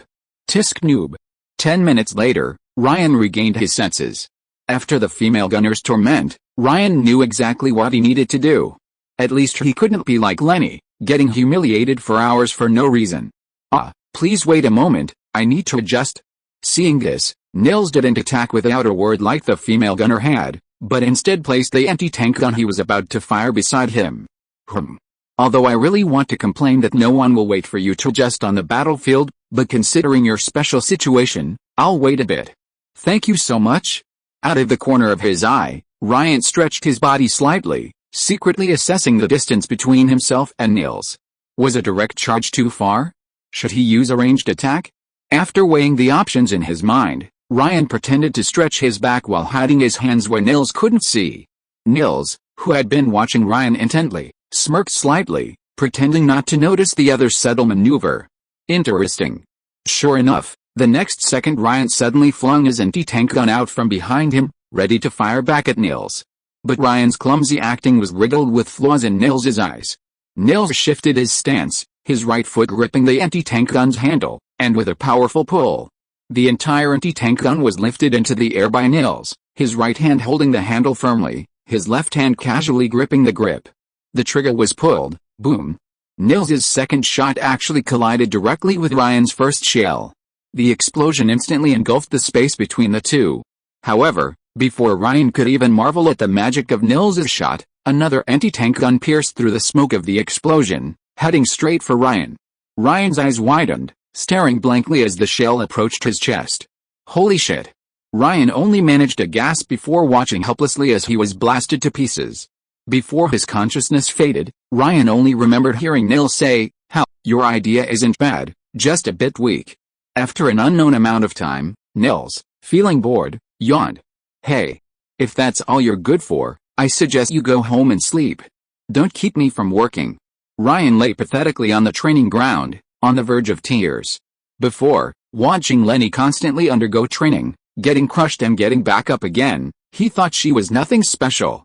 Now, karma had come back to bite him. The tables had turned, and he was the unlucky one. Wait a minute. Unwilling to accept his mediocre life ending in failure, Ryan gritted his teeth and got up again. Damn it. This training system might not kill you, but the pain was real. A man can't admit he can't do it. I haven't had enough fun yet, you can't just run away like that. Wiping his mouth where his tooth had been kicked out, Ryan slowly straightened up. Come on. Face me head on. Potential burst, activated. Having been pounded into the ground several times, even Ryan, a mud-covered man, had developed a temper. He activated the gunner's core buff skill once more, and golden flames reignited in Ryan's eyes. Oh? Niels finally showed interest again. He hadn't expected this kid to have some guts. Taking out Thunderous Roar, again, Niels also activated his gunner buff skill. Golden flames burned in their eyes. The disparity in strength didn't stop them from fighting to the death. At this moment, giving it their all was the greatest respect for their opponent. Chapter 115 I'd rather wear clones for the rest of my life than wear these. Ouch, my head hurts so much. The next morning, Leni rubbed her head and got out of bed, feeling nauseous like she was after a hangover. She took out a crystal-like alchemical artifact, the Shining World Globe, from her void warehouse and used it, which made her feel a little better. Last night. With a sigh of relief, Leni began to review her memories after being disconnected the previous night. So you saw Niels last night? Ryan, having returned to reality from the realm of consciousness, remained non-committal. Their souls were connected, their thoughts and ideas resided in the same sea of consciousness, so there was no need to hide anything. How much contact did you have with him? Leni got up to take care of personal matters in the bathroom, and then, while washing up, she had a mental conversation with Ryan. Not much. When I first met him in Green City, I thought he was a survivor there. I didn't expect he was also from the celestial realm. She wiped the toothpaste foam from her mouth and retrieved a bunch of bottles and jars from the void. Although Leni's celestial constitution made her look like a stunning beauty, no one would complain about being too beautiful, right? Later in the Ardennes, his sniping skills were truly unexpected. After applying light makeup, Leni looked at herself in the mirror, quite satisfied. I heard he's very easygoing. The male ammunition users are more familiar with him and often ask him for help. Leni was about to change her clothes in her inventory when she suddenly remembered something. You've touched all my clothes. No. Absolutely not. I just checked you if there were any wearable ones. I definitely didn't touch them. Ryan hurriedly explained, swearing to the system that he hadn't done anything improper. Actually, Leni was just asking. With shared memories, she could clearly see what this guy had done last night. She didn't care that he'd spent all his points. Anyway, she could easily manufacture the arc reactor if she wanted. It would just require writing an application to Tony. I doubt you there. Come to think of it, I completely forgot the dress-up function was available. Opening her dress-up inventory, Leni quickly rummaged through the dazzling array of outfits. However, after browsing for a while, Leni felt her face getting increasingly hot and red. As Arad's only designated clothes hanger, the female gunner's outfit was arguably the most beautiful and least likely to be a fashion faux pas among all the class outfits. But this also meant that Leni's outfit inventory was currently filled with all sorts of dresses. Long dresses, short dresses, Lolita, Gothic, uniforms, JK uniforms, and so on. Leni, who had worn a formal dress once at a banquet held in Stark's name, swore she would never touch that thing again. Although she thought she looked very good in it, she couldn't wear it every day. However, looking at Leni's outfit inventory now, good heavens, apart from formal dresses, there were hardly any normal clothes. Among the huge pile of clothes, Leni found that the only ones she could actually wear out were the Navy set and the more sporty Galaxy Trek set. Rare outfits were even worse, let's not even mention the Sky 10, which was obviously a formal dress. If Leni had actually worn that day, she would have been mortified. After searching for a while, the only thing that met her expectations was the Heavenly 8 all-powerful set's top and skirt, which looked somewhat normal. Ugh. I'd rather wear clone Sky for the rest of my life than wear these clothes, not even once. With a sigh, Leni finally placed the artifact clone outfit from her warehouse into her outfit inventory. Ling. Outfit system activated. Equipment fusion system not yet activated, unable to fuse class equipment. What's equipment fusion? Leni took out the reasonably decent Galaxy Trek set from her warehouse. Ling. Please explore on your own. Leni's lips twitched. She had given up hope on this garbage system in every sense of the word. Other people's systems either wished for their hosts to die or wished for their hosts to be arrogant, cool, and awesome. Her system, on the other hand, was completely useless, and she had to explore everything herself. Explore banana my ass, too. Leni looked at the rather overly hot top and fishnet stockings in her hands, her eyes twitching slightly. She could barely accept the short skirt. She could always wear safety shorts. But this top. She picked out an inner layer from the warehouse and put it on. Looking at her drastically different self in the mirror, Leni rubbed her slightly flushed cheeks. The clothes I bought, not bad, right? Get lost. Leni cursed inwardly, annoyed. This shut-in only did these pointless things. Why the change of style today? Tony looked Leni over with some surprise as she walked out of the guest room, teasing her with a light laugh. Hearing this, Roddy and Pepper, who had just been discussing things with Tony, also turned to look at her. Indeed unexpected. Pepper was much more direct, walking over and taking Leni's hand with satisfaction. Our Leni has finally learned to unleash her charm? Let me see, where did you buy this outfit? Leni was a little embarrassed to be surrounded by several people as soon as she opened the door, especially after Pepper's teasing. Seeing Leanne's face slightly flushed, Pepper's eyes lit up, and she leaned close to her ear, asking, "Tell me quickly, is she eyeing some young man?" Hearing this, Leanne became even more embarrassed and hurriedly pushed Pepper away, explaining hastily, "It's not what you think, I'm not eyeing anyone." Feeling awkward in front of the three of them, Leanne hurriedly ran back to her room. Seeing this, Tony and the others exchanged glances and burst out laughing. Tony stroked his chin, pretending to recall something, and said, "I didn't expect this tomboy to be shy. I remember she wore an evening gown at the banquet, didn't she?" Roddy shook his head and teased, "I think she's probably just experiencing her first crush." After waiting in the living room for a while, Leanne finally changed back into her usual women's suit and came out. The shyness from before was gone, and she had regained her usual capable and straightforward demeanor. Tony feigned disappointment, teasing Leni, "I still prefer you the way you were just now. You could actually adjust it a bit more." Hearing this, Leni, who had spent so long maintaining her composure, immediately broke down, glaring angrily at Tony through gritted teeth. "Anyone who dares to tell anyone about what happened today, I'll blast them to pieces with a laser cannon." Seeing that Leni was genuinely angry, the three quickly made a zipping motion over their mouths, indicating absolute secrecy. After looking at the three faces, Leni finally settled her fierce expression on Tony's face after a long look. HMPH. If I find out that a fifth or sixth person knows about today's events, you'll be in for a world of hurt. Then Leni turned to the monitor beside her, her gaze fixed intently on the person displayed on it. "I'm talking to you. Jarvis. Delete the video recording right now." Upon hearing this, Jarvis, who had just been secretly studying his master's behavior, immediately replied, "Deleted, Miss Leni." Trusting that this AI wouldn't lie to her, Leni waved her fist at the three of them, pushed open the door, and left the villa.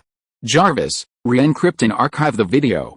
Backup successful, Mr. Stark. Orange spent some time organizing the current foreshadowing and the detailed outline of the second chapter. So, 2 updates today, 3 updates tomorrow. Thank you for your support. If you are listening to this novel on a channel other than Fanfic World, it means it was downloaded and re-uploaded without effort. We warmly invite you to visit our channel, Fanfic World. There you will find the original version of this story and many other novels of various genres. We look forward to seeing you dive into a world of incredible novels. Chapter 116 Big Brother. These 2 women aren't giving us any face. Arriving at the Stark Industries building, Leni parked her car in front of the company. Without getting out, she conjured a lollipop she had prepared for Parker from thin air, unwrapped it, and popped it into her mouth. The reason she had come so early was actually to greet a beautiful female agent who had been infiltrating Stark Industries for a long time. After waiting for about 10 minutes, Natasha, dressed in a smart business suit, emerged from the building carrying a cardboard box. Leni quickly got out of the car to greet her, taking the personal belongings of the former CEO's assistant. "Did you miss me?" Natasha rolled her eyes at Leni, opened the trunk of her Porsche 911, and said irritably, "You're so happy I'm gone?" Leni quickly explained that she didn't mean it that way, glancing at the scattered items in her hand. "Are you taking all this with you?" Natasha glanced at the cardboard box. Besides some law books, it contains some of her old office supplies.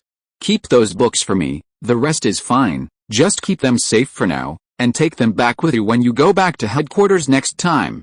Today was the deadline Nick Fury gave Natasha for this infiltration mission. She had to fly back to Washington, D.C. soon. Leni shrugged, unconcerned. Seeing no one was watching, she pretended to put the suitcase in the trunk and casually tossed it into the void. So your vacation is over?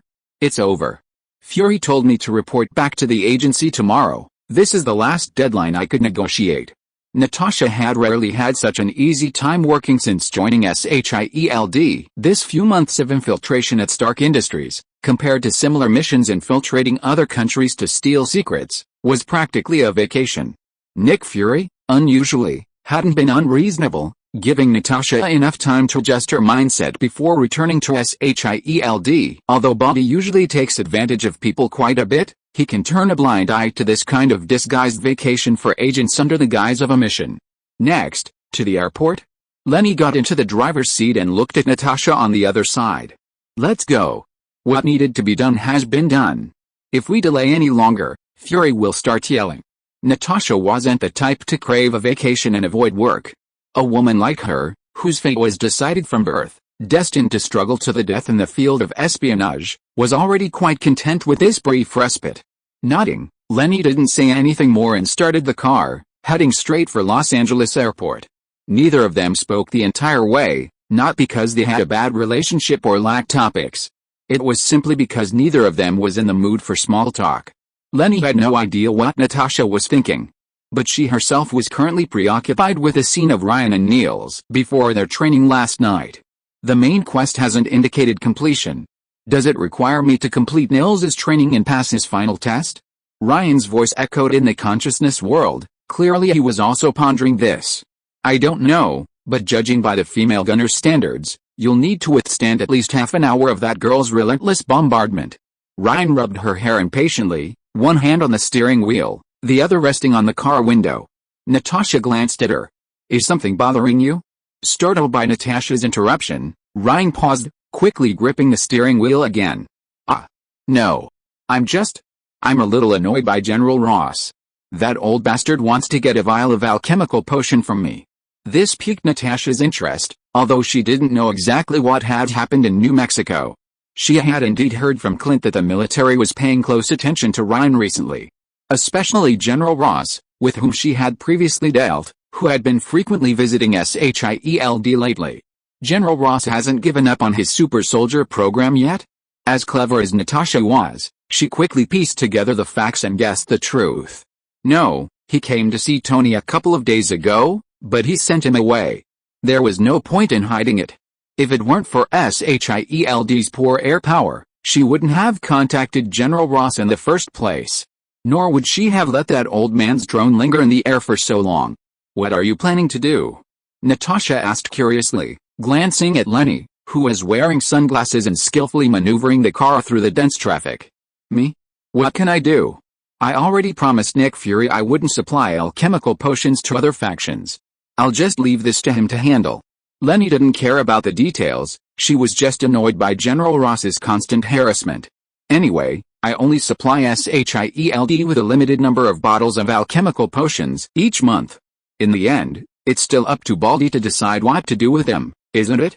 Parking at the intersection for the traffic light, Leni glanced disdainfully at the Ferrari that had slowly pulled up in the lane next to her. Seeing that two beautiful women were sitting in the silver-gray Porsche 911, the two young men in the Ferrari immediately perked up. Hey, ladies. Want to grab a drink? Leni rolled her eyes dismissively, gave them the middle finger through the window, and slammed on the gas pedal twice. Damn it. Dude. These two women aren't giving us any face. The young man in the Ferrari's passenger seat thought to himself, it's one thing normally, but now that I'm in the Ferrari, nobody's looking down on me. Calm down. I actually quite like this woman. She's got class and style. The driver, however, thought Leni looked vaguely familiar. Wearing sunglasses, he couldn't quite place where he'd seen her before, only assuming she was the cover girl from that magazine. Hey bro, that woman's got a problem with us. Seeing the other woman's provocation, how could a sidekick in the passenger seat let Leni get away with such blatant disrespect? Hell, shut up, I'm not blind. The bro in the driver's seat responded by slamming on the gas pedal twice. Instantly, everyone at the intersection focused their attention on the two cars. Drivers in the oncoming lanes could clearly see that the Porsche 911 had two beautiful women in it, and they all flashed their headlights in support. As the two sports cars responded to each other, the traffic light at the intersection ahead changed. Vroom! The Ferrari's engine roared impatiently, and almost the instant the light turned green, the car shot forward. Haha! That woman didn't react in time. The guy in the passenger seat saw it clearly. The moment the green light came on, he was uncontrollably pushed back into his seat. The other car, a Porsche, didn't even have time to start. They had already sped across the intersection before they started moving. However, Orange recently took a friend's advice and created a website for proofreading documents, which will significantly reduce typos in the future. But if there are any issues the system doesn't detect, I still hope my fellow readers will kindly point them out. Thank you for your support. Chapter 117 The Uncle Jordan Who Looks Like Michael Jordan. Natasha glanced at Leni, who was confidently revving the engine in the driver's seat beside her, and couldn't help but chuckle to herself. This girl certainly knew how to amuse herself. Glancing at the black police SUV hidden under the shade of a tree at the intersection, Natasha couldn't help but feel sorry for the two young people next to her. Sure enough, just as she expected, the moment the light turned green, the red Ferrari sped off. Her Porsche, however, started slowly, completely devoid of its earlier aggressive swagger. Almost simultaneously, the black police car that had been silently watching them accelerated, sirens blaring, and drifted across the intersection, chasing after the red Ferrari. HMPH. Kid. Leni leisurely drove her Porsche through the intersection, completely unconcerned about the strange looks from the other drivers. You're only 22, not much older than them. Natasha didn't care about the stares either, even finding them somewhat amusing. Pshwa, my real age adds up to decades older than theirs. Calling them little brats isn't an exaggeration at all. Not thinking there was anything wrong with what she said, Leni rolled down the passenger window. As their car passed the red Ferrari that had been forced to stop by the police, Leni turned and greeted the officer who was issuing tickets to the two young men. Good job, Uncle Jordan. The officer, called Uncle Jordan, raised an eyebrow, glanced at Leni, and said irritably, I knew it was you, you brat. You're a shareholder now and still so restless. Leni rubbed her nose, greeted this Uncle Jordan, and drove on. She didn't even glance at the two young men the entire time, making the officer's teeth itch with rage. Leni turned on the car's stereo and played Adele's Rolling in the Deep, a super new song released just a few months ago. Accompanied by the upbeat rhythm, Leni began to sing along with the Chicken Leg Queen's captivating voice, There's a Fire Starting in My Heart. Natasha was somewhat surprised, looking Leni up and down with interest, not expecting this side of her. Leni noticed the other woman looking at her, but didn't seem to care. She had been waiting a long time for the song, having specially asked someone to buy the album, which even had Adele's autograph. We couldn't have had it all, Natasha hummed along softly as the song reached its climax, the chorus. Sensing the tension in the person beside her ease, Leni turned to Natasha, gesturing for her to sing freely. There was no one else around. Besides, she felt Natasha's voice was somewhat similar to Adele's, making the song very resonant. You hide my heart inside of your hand. Only after the entire song was sung did Leni lower the volume and retrieve a bottle of water from thin air to moisten her throat. Natasha, have you ever thought about releasing an album? Taking the water offered, Natasha took a sip and shook her head. Me? Not interested, but I recommend you give it a try, you have a great voice. Seeing that Natasha wasn't moved, Leni didn't waste any more words, she was just asking casually. That police officer from earlier, do you know him? Recalling what had just happened, Natasha asked a question she hadn't had a chance to ask before. Uncle Jordan? I've known him for years. I didn't expect to run into him here. Leni smiled and recounted her complicated history with Uncle Jordan to Natasha. The Uncle Jordan wasn't actually named Jordan. He just looked like Michael Jordan when he was younger. So Leni called him that. They met because Leni was going through a low point in her life at the time. Racing, an extreme sport that easily triggers adrenaline, was a great way for Leni to vent. But before she could truly shine, she was caught red-handed by Uncle Jordan, who vehemently hated street racers. Young and impetuous, she couldn't stand the humiliation and repeatedly challenged this policeman who looked like Michael Jordan.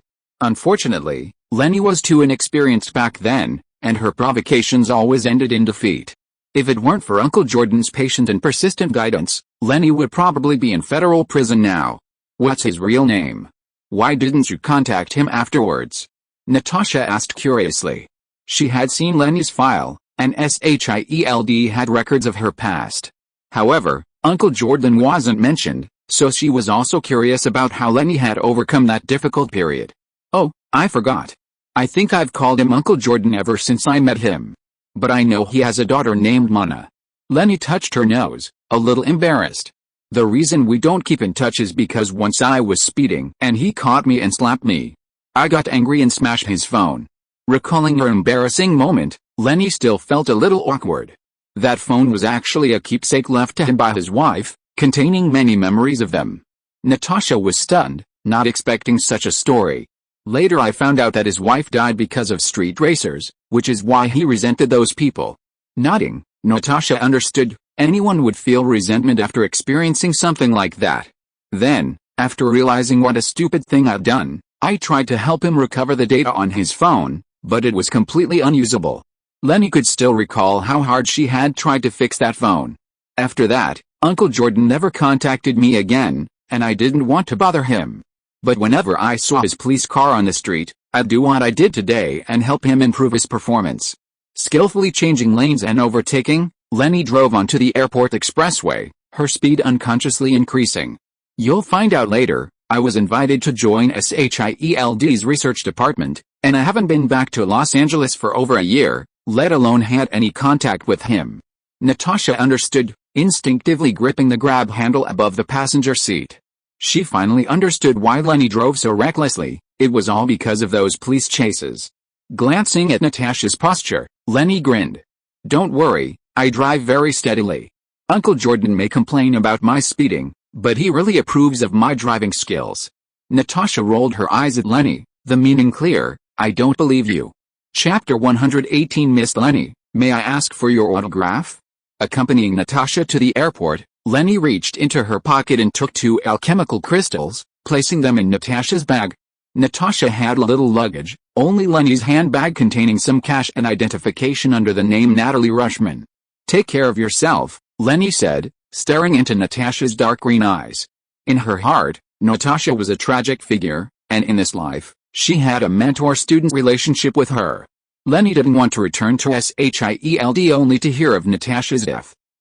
You don't need to worry about me. You should worry about yourself, Natasha said, ruffling Leni's blonde hair and giving her a reassuring look. Then, she turned gracefully, her ticket between her fingers, waving goodbye to Leni. Only after Natasha's figure had completely disappeared from sight did Leni turn and leave. Driving back to downtown Los Angeles, Leni, her expression now serious and focused, headed straight for the nearest large shopping mall. Out of habit, Leni updates the items in her inventory every now and then. The majority of these items, besides weapons and ammunition, are fresh fruits, meats, and vegetables. Although time doesn't exist in the void inventory and the food won't spoil, Leni still gets a little uneasy about eating things that have been stored for too long. Incidentally, Leni's birthday is August 23rd, making her a Virgo. Despite her complex background, some of her quirks still occasionally surface. During missions, Leni feels it's perfectly acceptable to eat this food. But whenever she has free time, she'll clear it out. Don't worry, she won't waste it. Instead, she'll donate it directly to nearby welfare organizations for distribution to the homeless. Leni also tries to give away packaged food before its expiration date. The food itself isn't the problem, it's just that the expiration date makes it seem close to expiring. Besides food, she also needs to replenish miscellaneous electronic devices, tools she might need, and, like the Adele album she listened to on the road. The void warehouse was large enough, with compartments arranged in grids and no limit to the number of individual compartments. Anything that could fit would be packed in. Leaving the supermarket, Leni headed straight for the weapon shop next door. Her purpose there was simply to replenish her ammunition reserves for conventional weapons. In addition, the shotgun she had ordered earlier had arrived, and she also needed to stock up on some 12mm buckshot and slug rounds. Leni's habit with these items was to store only 3 to 4 basic loads of ammunition. She didn't use conventional weapons often, only for non-lethal attacks on soft targets. After all, it wasn't always necessary to use Gatling guns and anti-tank guns. This time, she was only replenishing her stock after emptying her inventory in New Mexico. Of course, she could only replenish conventional ammunition here. For more advanced ammunition, She could easily go to Stark Industries warehouse or apply to S.H.I.E.L.D. without going through all this trouble. For example, 5.5645mm M855A1 and M995 armor-piercing rounds, and 7.6251mm M61 and M993 armor-piercing rounds are basically difficult to purchase in large quantities on the regular market. Even if they are available, they are quite expensive, so it's more practical to just get them for free. Finally, after wandering around for a while, Leni pushed several shopping carts out of the supermarket. Pushing the carts to a corner of the parking lot, Leni looked around. Making sure no one was paying attention to her, she stuffed everything into the storage compartment. Clapping her hands, Leni looked at her empty shopping carts with satisfaction. Just as she was about to return them, she heard a woman's surprised voice beside her. "Miss Stark? Are you Miss Leni Testarossa Stark?" Leni was startled, wondering why her radar wasn't working. Turning around to look in the direction of the voice, she saw a gentle-looking young woman with glasses and long gray hair looking at her. "It's me, and who are you?" Leni searched her memories but couldn't recall ever seeing this woman before. Receiving Leni's confirmation, the woman didn't immediately answer her question, but instead reached into her bag and took out a magazine. The cover featured Leni's photo, seemingly taken at the Stark Expo. "I'm a fan of yours, can I have your autograph?" The woman frantically searched her bag for a pen, but apparently forgot she hadn't brought one, as she couldn't find one after a while. Seeing that she was a fan, Leni didn't think much of it and took a pen from her pocket. "Sure, would you like it signed in the magazine?" The woman blushed slightly, a little embarrassed, and handed over the magazine. Leni didn't hesitate and quickly signed Leni on the cover. "Oh, can I take another picture with you?" The woman blushed even more, clearly excited to be so close to her idol. "Sure." Nodding, Leni returned the magazine to the woman and then stood behind her, signaling that she could begin. The woman quickly pulled out her phone, switched to selfie mode, and posed for the photo. Having spent so much time with Tony, she was used to being recognized by fans and asked for autographs and photos. Especially after the Stark Expo, Leni had become another rising star in the scientific research field. She had gained countless fans both inside and outside the industry. Things were alright in Los Angeles, but in New York, her fans were truly numerous, and it was common for her to be signing autographs until her hand was sore. Things had improved somewhat recently, but it was still inevitable that situations like today would arise. As for the unfounded rumors about Leni's background, regardless of whether she was an illegitimate child or not, her status as one of the two sole shareholders of Stark Industries was enough for her fans to boast about.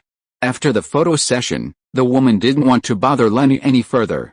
Just as she was about to leave, she noticed that Leni had many shopping carts to return, so she offered to help. Leni didn't refuse.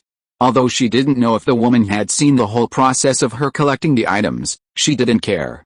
After all, there were already plenty of ordinary people who had witnessed her abilities. If someone posted about it online, she could simply not respond or admit anything. S.H.I.E.L.D. would handle it. After returning the shopping carts, Leni said goodbye to the woman and left. She didn't ask the woman's name again, treating her as just another beautiful fan she had bumped into. Watching Leni's departing figure, the woman's excited expression disappeared, and a slight smile appeared on her lips.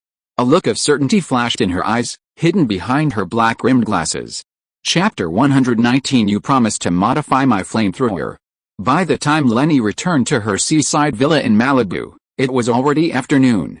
Having barely eaten anything at noon, Leni went straight to the kitchen, intending to prepare some hot Chinese food.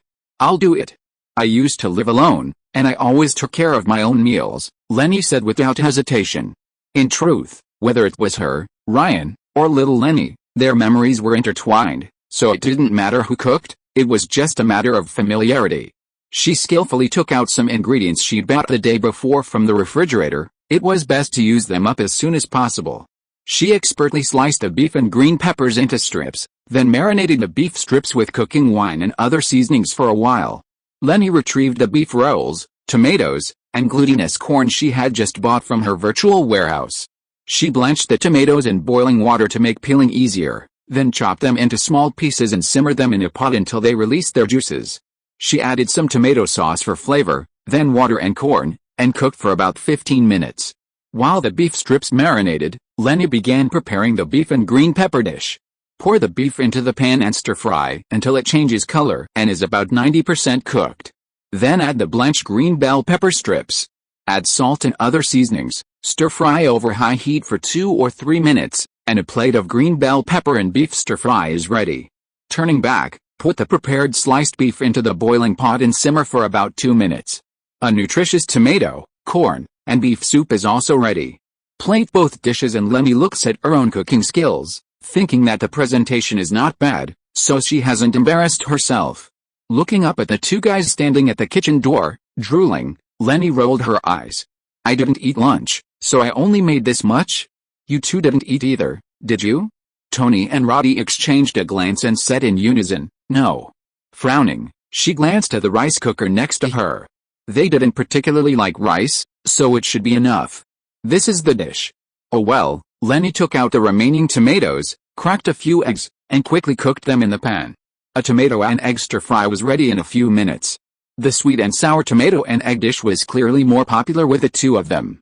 They also thought the shredded pork with green peppers was alright, though Tony said it was a bit worse than the Chinese food they'd had in Chinatown. However, neither of them could handle spicy food, so they only ate a few bites of beef before stopping. They drank quite a bit of the tomato, corn, and beef soup, and Leni only ate one corn cob, leaving the rest for the two of them. Leni took out a can of ice-cold Coke and let out a satisfying burp. So? What's your rating? Roddy gave a thumbs up. This was probably the most satisfying meal he'd had all week. He usually only ate burgers and steaks, so this hot meal was truly unforgettable. Except for the beef, everything was pretty good, but I preferred the stir-fried meat I had at the Chinese restaurant before. That suited me better.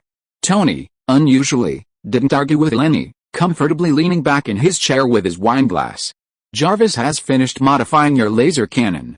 It's downstairs. Do you want to test it? Leni's eyes lit up at the question, but then she thought better of it.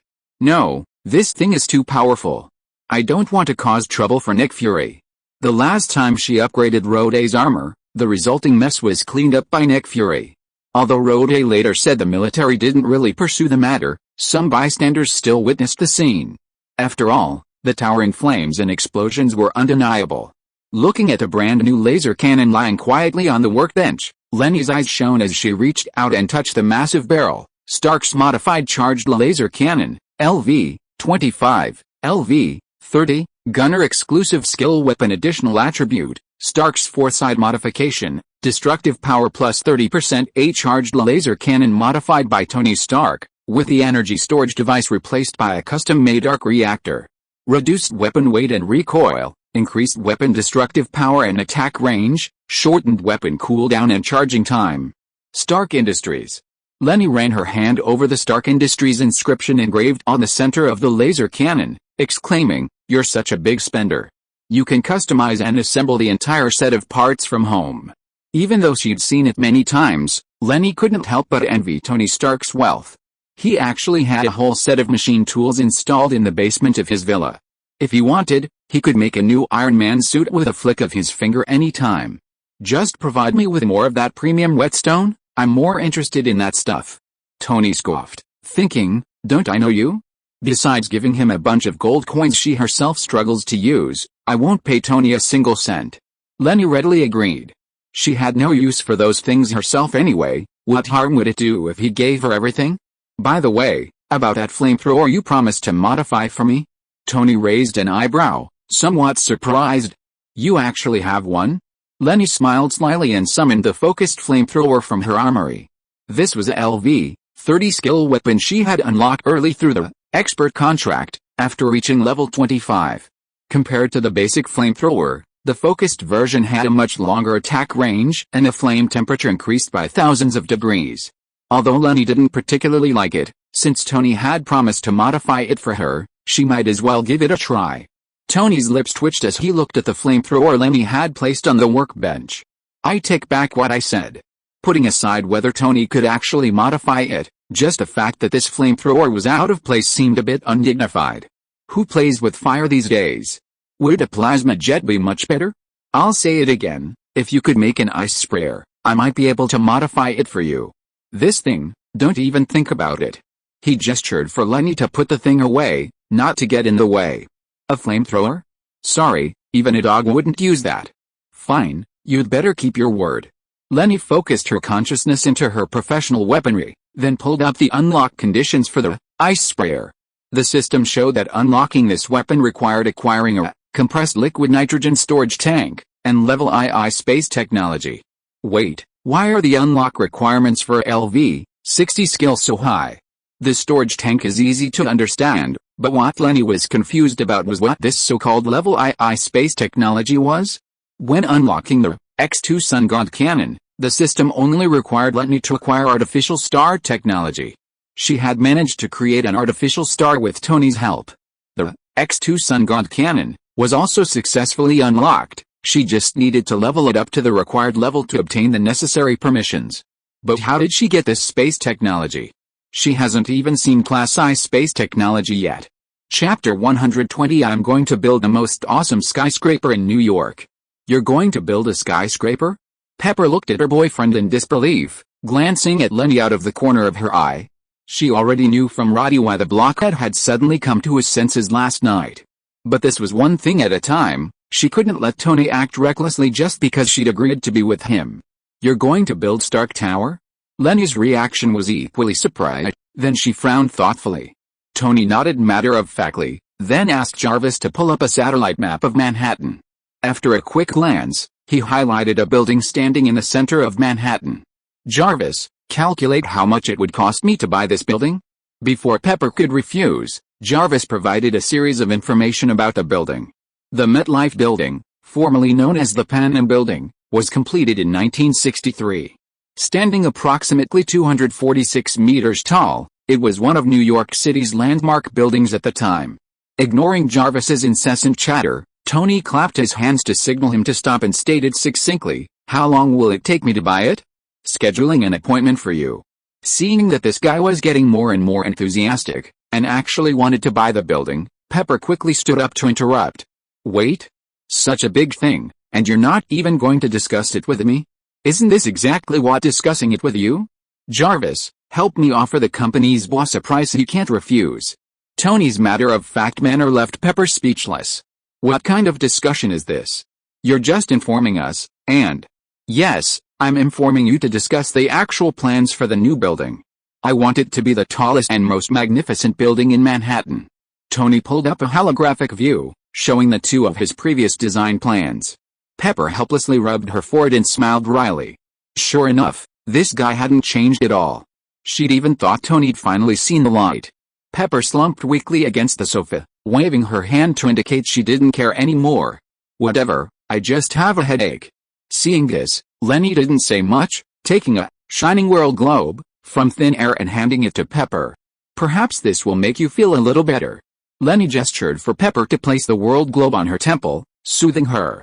Then she looked at the large stack of design plans Tony had shown her.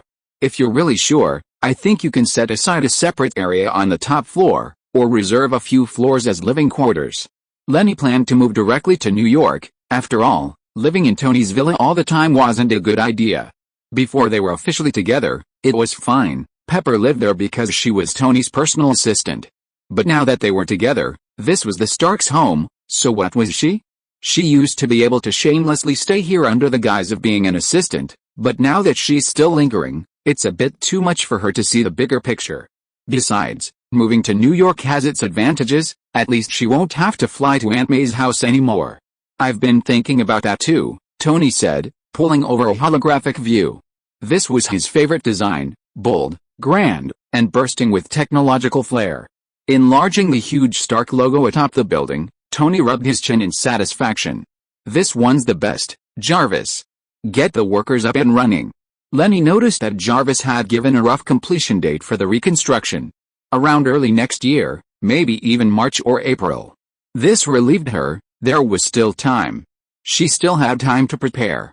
Although Leni wasn't sure if Nick Fury, with his bald head, was still working on Project Pegasus, she had contacted Jane Foster these past few days and learned that Dr. Eric Sullivan had indeed joined S.H.I.E.L.D. This made her somewhat worried, and she called Clint and Maria Hill. However, the answer she received was always that they were on a mission and didn't know anything. This ambiguous response, neither confirming nor denying, sounded to Leanne like, They're doing it, I'm involved. Therefore, she decided to go talk to Nick Fury herself, at least to give him a heads up.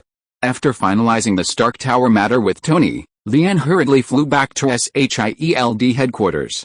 However, before Leon could even go upstairs to find Nick Fury, she saw Callison waiting for her downstairs. You were waiting for me? Leon frowned. Her movements were being monitored by Nick Fury again. Yes and no, Callison smiled and shook his head, gesturing for Leon to wait a moment. I was just standing here to get some fresh air, and Director Fury called to tell me to wait for you. Leon didn't think much of it. Since that was the case, that was fine. She wanted to subtly probe Callison for information. The two didn't chat much further. Callison didn't know why Leni had suddenly returned. But now that Leni was back, leaving wouldn't be so easy. His investigation team was in dire need of a reliable member. Leni, preoccupied with her own thoughts, wasn't in the mood for pleasantries with Callison, and the two headed straight for the elevator. However, as they passed through the lobby, a group of over 30 new S.H.I.E.L.D. recruits walked past them, and Leni couldn't help but glance at them a few more times.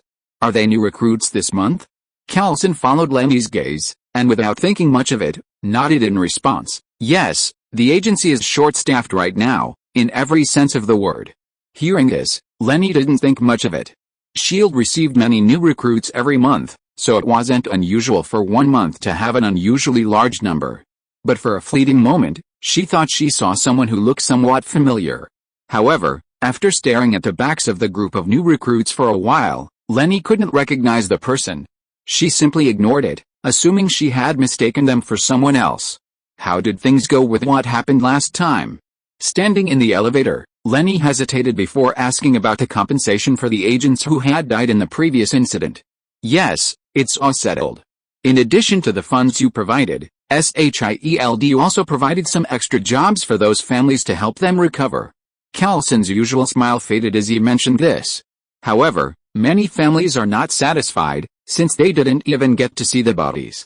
Leni looked somewhat saddened, but it was truly unavoidable. Whether due to S.H.I.E.L.D. secrecy requirements or because they didn't want the families to see their children's or husbands' tragic deaths, S.H.I.E.L.D. only returned the ashes of the victims to their families. Like morticians in the funeral industry, everyone hopes that the deceased's family can see them one last time. But sometimes, circumstances simply don't allow it. It's cruel, but it's the only right thing to do. Chapter 121 No Power? Then I don't care anymore. Pushing open Nick Fury's office door, and ignoring his reluctance, Leni plopped down in the chair opposite his desk. She crossed her legs and asked in a flat tone, "Are you monitoring my movements again?" Nick Fury glanced at Leni, ignored her, and simply gestured for Callison to come in and close the door. "Callison, did I ask you to arrange for someone to monitor Miss Leni Stark?" Callison feigned seriousness and sat down in the chair next to Leni. "No, Director." Leni could easily see through their act and frowned. "Enough nonsense. Monitor me if you want, I'm not going to waste my breath on you." She wasn't here to watch their banter, she had serious business to discuss. "I'm here to ask you, Nick Fury, have you restarted that program again?" Upon hearing this, Nick Fury and Callison immediately dropped their previous expressions and became genuinely serious. Nick Fury reached under the table and pressed a button, shutting down all the surveillance cameras in the room. "How did you find out about this?" Leni stared intently into Nick Fury's eyes, her suspicions confirmed. "So you restarted Project Pegasus, right? When exactly?" Nick Fury met Leni's gaze but didn't answer directly, turning to look at Callison. "You don't need to look at him, I guessed it myself. Just answer me, when exactly did it happen?" Leni's repeated control of the situation made Nick Fury's face darken. "You have no right to know the details of Project Pegasus." Leni laughed, a laugh born of anger. "No right?" Recalling all the possibilities she'd considered on her way here, Leni felt like an idiot. "Fine, I don't care anymore." She pulled a folder with the same S.H.I.E.L.D. logo from thin air and slammed it onto Nick Fury's desk. All 3% knew what the classified document represented.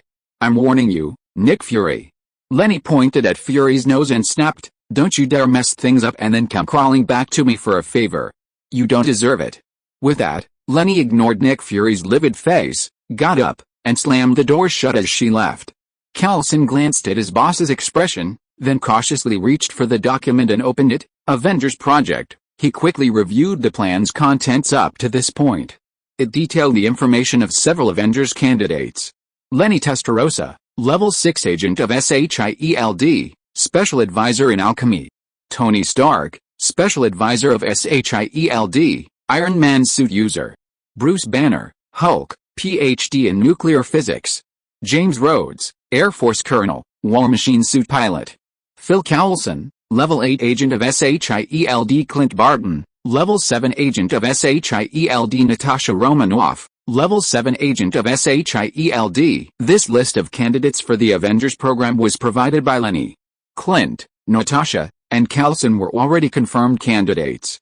Dr. Banner and Rhodes were recommended by Leni, who provided detailed reasons and information, including the current combat data of the War Machine armor. After reading it, Coulson had some doubts. Had his director's initial decision been too hasty? He closed the file and carefully handed it to Nick Fury sitting opposite him. Coulson pondered for a moment before speaking. Leni, she is indeed sincerely committed to completing this plan.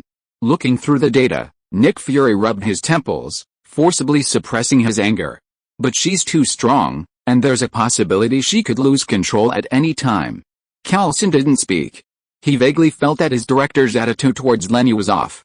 Fury, who is usually rarely emotional, inexplicably became extremely emotional when facing Leni. Was it because of Renee's past? Recalling the old acquaintance Fury had mentioned last time, Coulson seemed thoughtful. How is your investigation team preparation going? Not wanting to dwell on the matter, Nick Fury composed himself and changed the subject. When are we leaving? Coulson's face showed some embarrassment. He thought to himself, you've already driven away the most suitable member right now. What am I supposed to prepare? Pretty much, but we're lacking reliable combat power. Nick Fury understood the implication in Coulson's words, his expression slightly grim, but Coulson didn't notice. He had already sent out 2 reliable and capable men, and Rumlow needed to be on standby for S.H.I.E.L.D. security. Renee, the only reliable one, had also refused to work, and he couldn't very well send May, who had explicitly refused field work, to the Arctic, could he? Coulson truly had no reliable helpers left.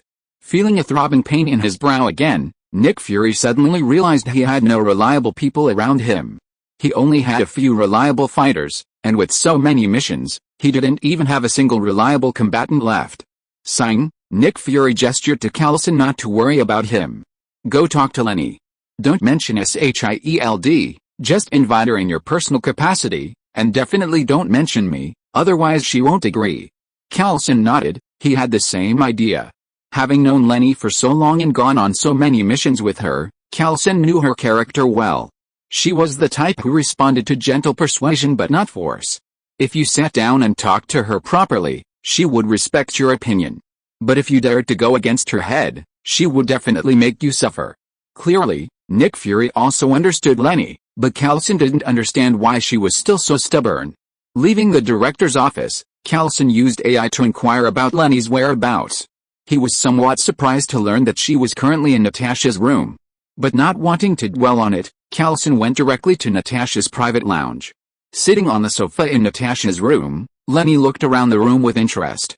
Natasha's lounge wasn't the boudoir Leni had imagined. Instead, it was surprisingly simple. There was only a simple bed, table, chairs, and furniture, and no plants. The only electronic devices in the room were the S.H.I.E.L.D computer and printer.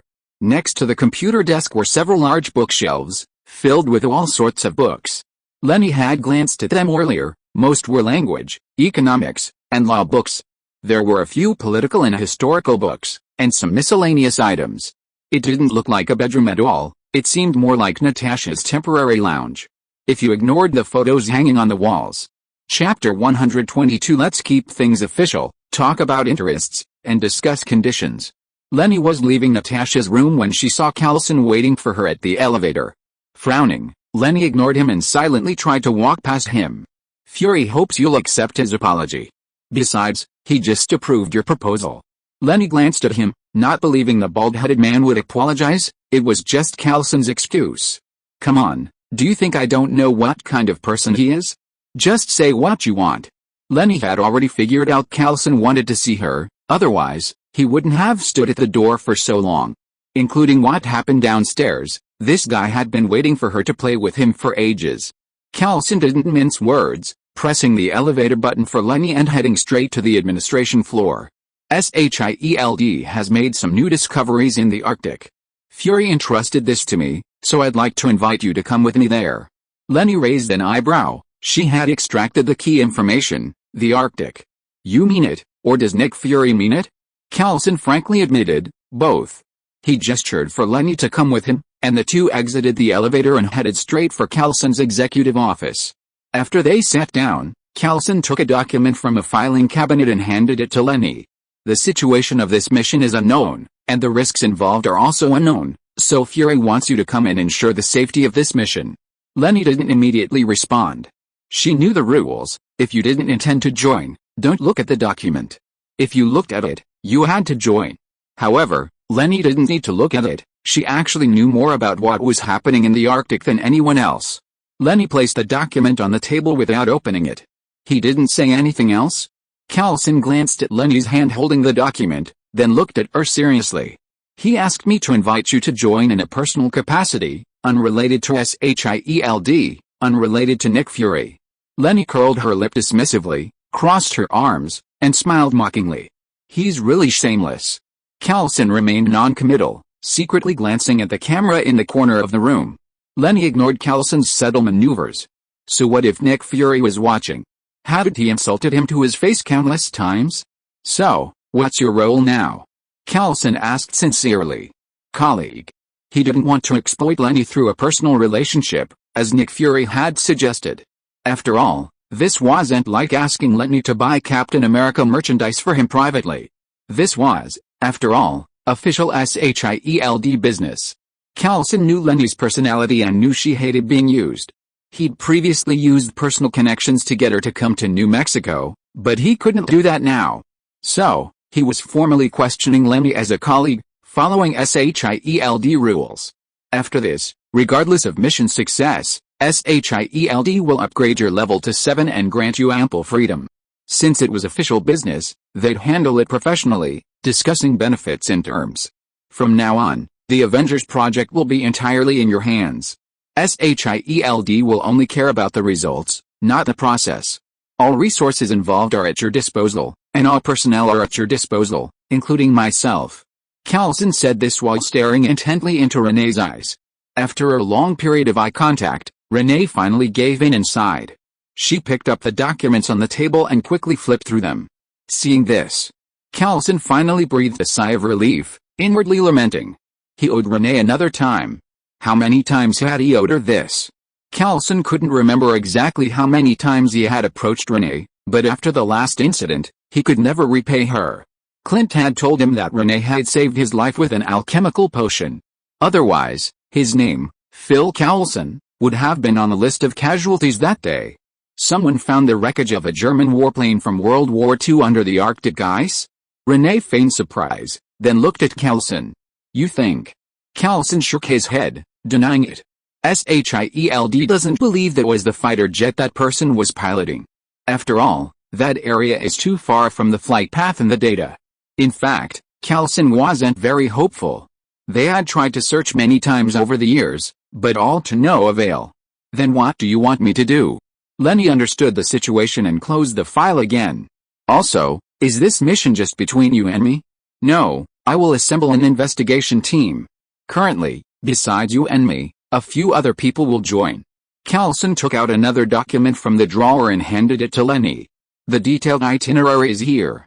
We need you to be responsible for the security of this mission.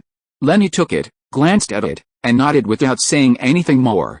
If you have no objections, we can probably depart the day after tomorrow. It's early June now, and the weather in the Arctic is still quite good. Let's go early and come back early. With no objections, Leni put away the two documents and went to the supply depot with Coulson. Regarding this so-called snowman project, Leni was almost certain that it was a search operation designated by S.H.I.E.L.D. to find Captain America. Judging from Coulson's tone, S.H.I.E.L.D. had clearly tried to salvage Captain America many times. Leni remembered that when Howard Stark was salvaging the Tesseract, he had tried searching for Steve Rogers in the surrounding waters, but ultimately found nothing, not even the plane Captain America was piloting. This time, The information came from a Russian oil exploration team. While exploring for oil in the Arctic, they inadvertently discovered what appeared to be the wreckage of a German warplane from World War II. However, they couldn't find any other useful clues in the vicinity. After this was obtained by S.H.I.E.L.D's local intelligence personnel, the information was immediately sent back to S.H.I.E.L.D. headquarters. That same day, Nick Fury found Coulson, who had just returned to headquarters, and handed over Snowman project to him. Coulson readily accepted. Although last year's operation had only yielded an ordinary German warplane from World War II. But he had a feeling that with Leni around this time, the outcome might be different. You seem really happy? Leni glanced at Coulson beside her, whose lips were slightly upturned and whose gait was noticeably lighter. Am I that obvious? Coulson didn't think there was anything wrong with himself. Everyone knew he idolized Captain America. Yes, absolutely. You're practically jumping for joy. Leni shook her head helplessly. They were like opposites now. She felt like a woman in her late 30s or late 40s, while Coulson seemed like a recent graduate in his early 20s. Although he wasn't usually like that. Regarding the Captain America storyline, Orange didn't completely follow the movie's settings. Please refer to this article for the main focus. If you are listening to this novel on a channel other than Fanfic World, it means it was downloaded and re-uploaded without effort. We warmly invite you to visit our channel, Fanfic World. There you will find the original version of this story and many other novels of various genres. We look forward to seeing you dive into a world of incredible novels. Chapter 123. You actually got Miss Leni's autograph? Together with Coulson, Leni applied for a huge amount of supplies needed for the trip to the Arctic from the supply depot. Food and fuel were a given, but Leni even prepared 2 portable generators. Then there was a whole bunch of heating equipment, both oil-fired and electric. She prepared everything she could. In short, Leni packed everything that might be needed into the warehouse, adhering to the principle of being prepared for any eventuality. This whole pile of stuff you've prepared is more complete than what we prepared for a single Antarctic expedition, Coulson said, watching with his arms crossed, both amused and reassured. At least this time, they wouldn't have to worry about logistical support. Leni had prepared enough supplies for at least 10 people for 2 months, and that was the highest possible standard. I don't want anyone to be stranded because we didn't have enough supplies. She silently sorted and inventoried every item before stuffing it all into the virtual warehouse. Alright, let's go meet the members of the investigation team you mentioned. Clapping her hands, Leni straightened up and gestured for Coulson to lead the way. You definitely won't be disappointed.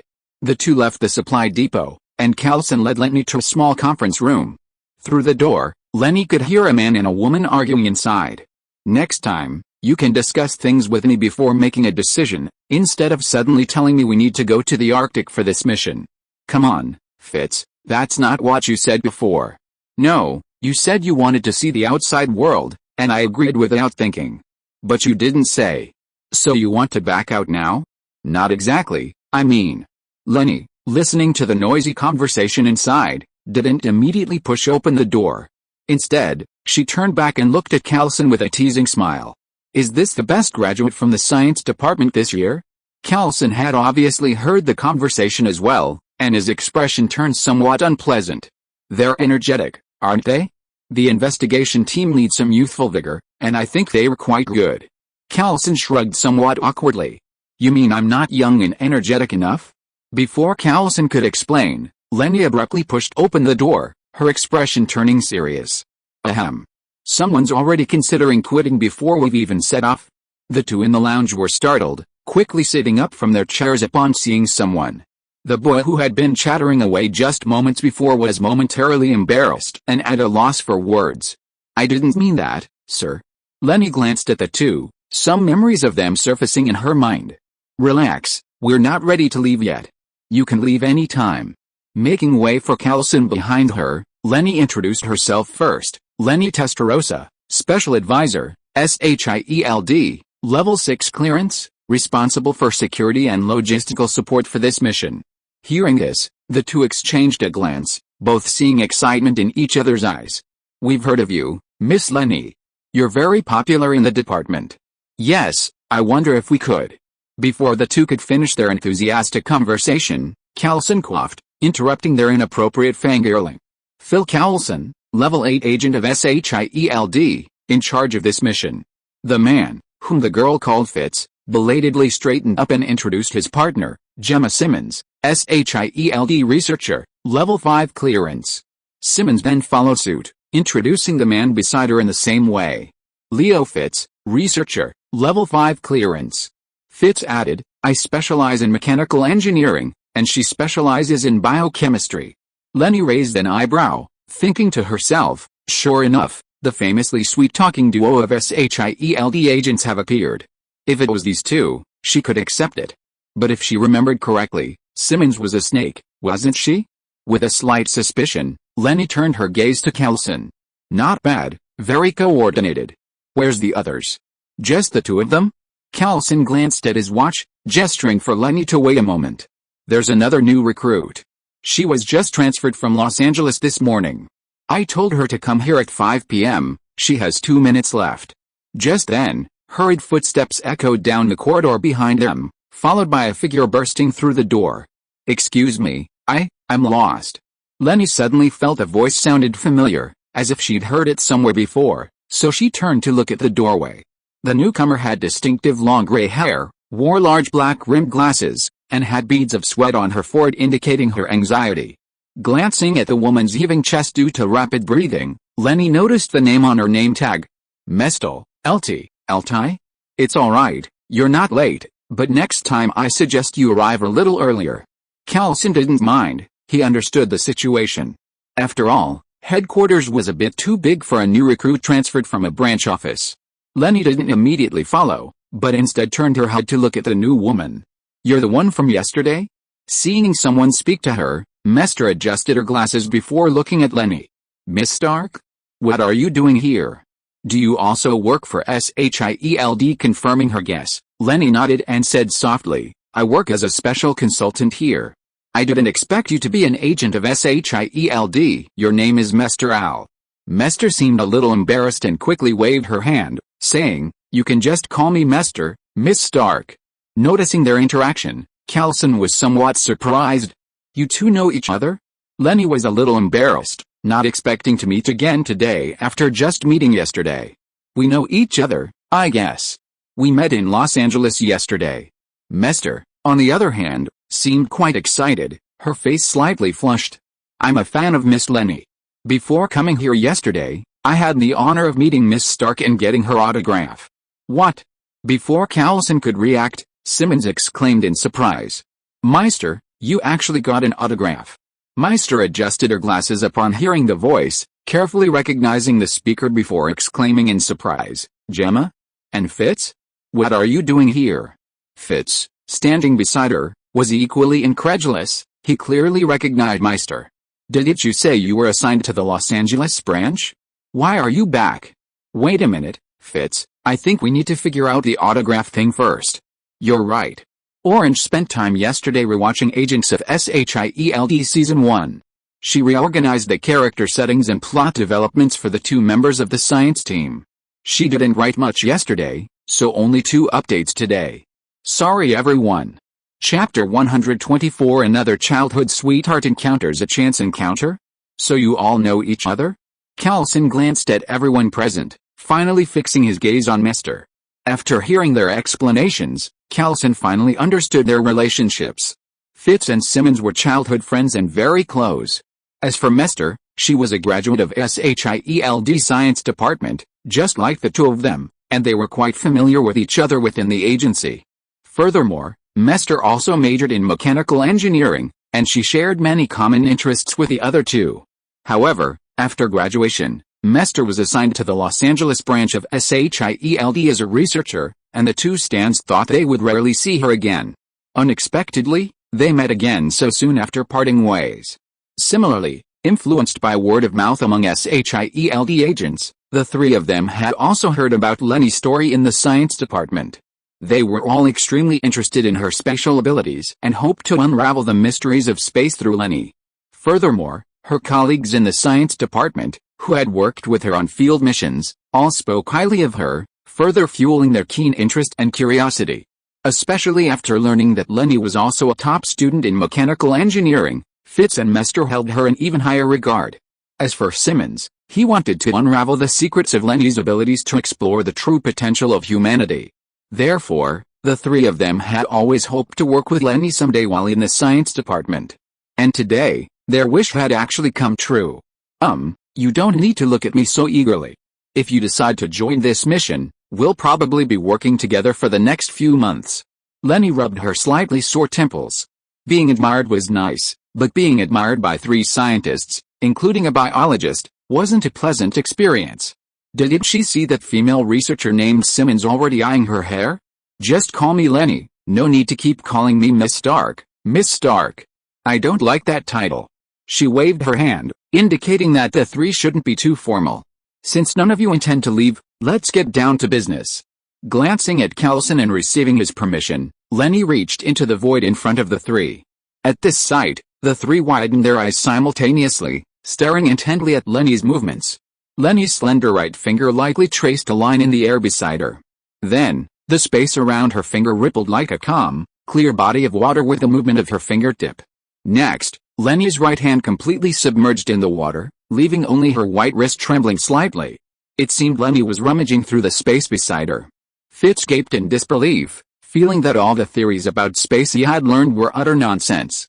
Although he wasn't particularly skilled in this area, it didn't diminish his awe. Miss Leni, how does your hand feel now? Simmons, equally shocked, was more focused on Leni herself. Witnessing such a miraculous ability for the first time, she instinctively wanted to know what Leni was experiencing. I don't feel anything, just like usual. Leni raised her hand and shook it, showing no signs of pain. With her movement, ripples spread around her wrist like water. However, the ripples subsided after a short distance, seemingly without affecting anything around them. My God! This is incredible. Simmons got up from her chair and walked around to Leni's side, wanting to see what the ripples looked like on the other side. But to her disappointment, she didn't see the cross-section of Leni's wrist as she had imagined. She only saw ripples swirling around Leni's wrist. The entire hand had disappeared. So, you opened a plane in three-dimensional space? Leni didn't deny it, but she had a deeper understanding of this. I personally think it's more like opening a transparent box in a room, and anything that passes through the opening gets put inside.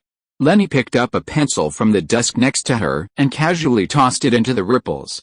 But living things won't work, or rather, nothing but me. I've already tried. Then, Leni moved her hand to the table, the ripples around her wrist following her movement onto the surface. I decide the size of the box's opening. Any object that can completely pass through the opening will be put inside, otherwise it will look like this. The undulating air replaced the tabletop, but the tabletop wasn't absorbed into the ripples.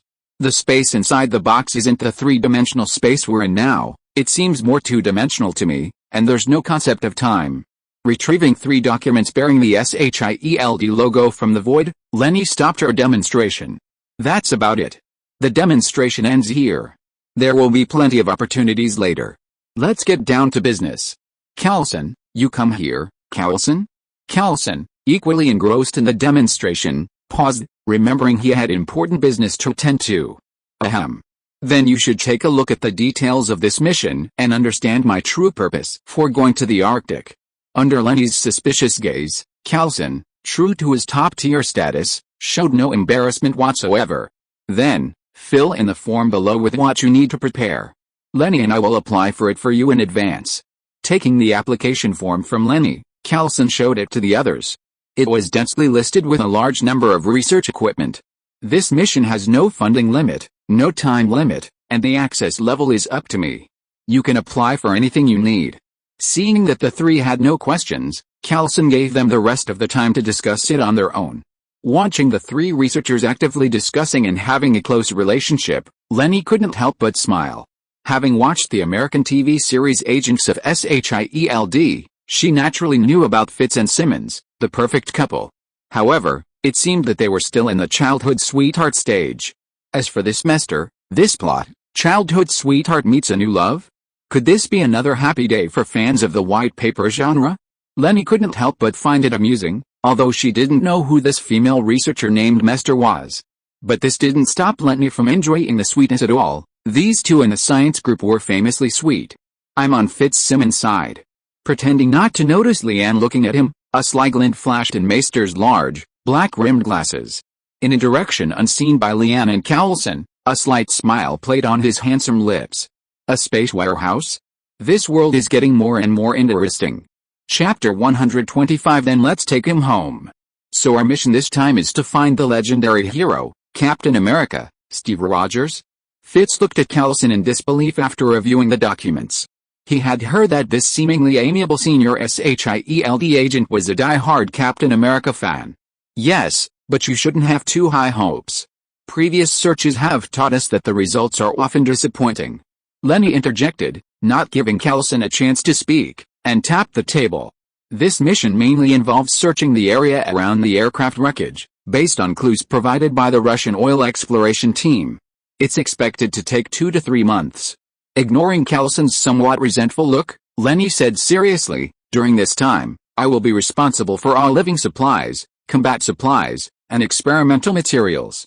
Retrieving a P-30L pistol from thin air, Leni placed it on the table. At the same time, I will also be responsible for all security during this mission. Simmons. Present. Simmons, whose name was called, quickly responded. It was her first time undertaking a field mission, and she couldn't help but feel very excited. Relax, this mission is a low-risk scientific exploration mission. There will likely only be some diplomatic issues. Just leave that to Cowlson. Leni noticed the other woman's slightly trembling hands and assumed she was nervous about her first field mission. Cowlson nodded and reassured the other two. As Leni said, all diplomatic and political issues for this Arctic Circle trip will be handled by me. You can rest assured. Seeing the misunderstanding, Simmons quickly explained, I'm fine, I'm just a little excited. It's my first field mission with Miss Leni, I can't control myself. Yes, she'll definitely be too excited to sleep tonight. I can already imagine her calling me at midnight to discuss you. Fitz glanced at his companion and unhesitatingly exposed Simmons's weakness. Simmons blushed and quickly whispered to stop Fitz, shut up. Fitz? Leni couldn't help but laugh at their antics. This unintentional display of affection was truly, wow, I'm shipping them. What if we actually find Mr. Rogers? Mester, who had been studying the mission data, glanced at Leni, then turned her gaze to Cowlson, the actual person in charge of the mission. Leni also turned to look at Cowlson. It was clearly more appropriate for him to say this. Meeting Mester's gaze, Cowlson remained silent for a moment, then firmly stated, then we'll bring him home. After finalizing the allocation of all the necessary experimental equipment and supplies for the mission, Leni and the others left the conference room. The rest was much simpler, they only needed to wait for the department's notification before their Arctic expedition could begin. Their first destination was the Queen Elizabeth Islands in northern Canada, not far from the North Magnetic Pole. This was the location where the Russian expedition team first discovered the wreckage of the fighter jet. Although it was unclear why that Russian oil exploration team had gone to such a distant place, this wasn't Leni and the others' concern. It was currently mid-June, and the Arctic Circle was experiencing the midnight sun. They needed to first reach the Polaris icebreaker, which was currently conducting scientific research in the Arctic, and then stay there. S.H.I.E.L.D. had contacted the captain of the Polaris, and the investigation team was ready to depart at any time. However, before that, Leni planned to go out for a meal with the others. As the saying goes, a good meal is good for the journey, or rather, a pre-battle pep talk, to get to know these researchers well, since they would be spending the next few days together. Cowlson was quite supportive, since someone else was paying, he didn't mind joining in for a free meal. However, shortly after they drove away from S.H.I.E.L.D. headquarters, Leni noticed a van following them. Glancing at Cowlson in the driver's seat, he clearly had also noticed the van. Who have you offended recently? Cowlson asked without turning around, observing the car behind them through the rearview mirror. Leni knew he was asking her and shook her head. No, and even if he had, he wouldn't be following so blatantly. Besides, this guy's tracking skills are too amateurish. Using her radar system, Leni quickly obtained the other party's general information. Only one person? Leni was a little confused. Who would contact her at this time? The three members of the research team sitting in the back were also puzzled by the conversation. It wasn't until the car had driven a distance that the three of them realized that a van was indeed following them at a distance. This wasn't a highway, and their car had been winding its way around for a while, yet the van was still following them. Anyone could see that something was wrong.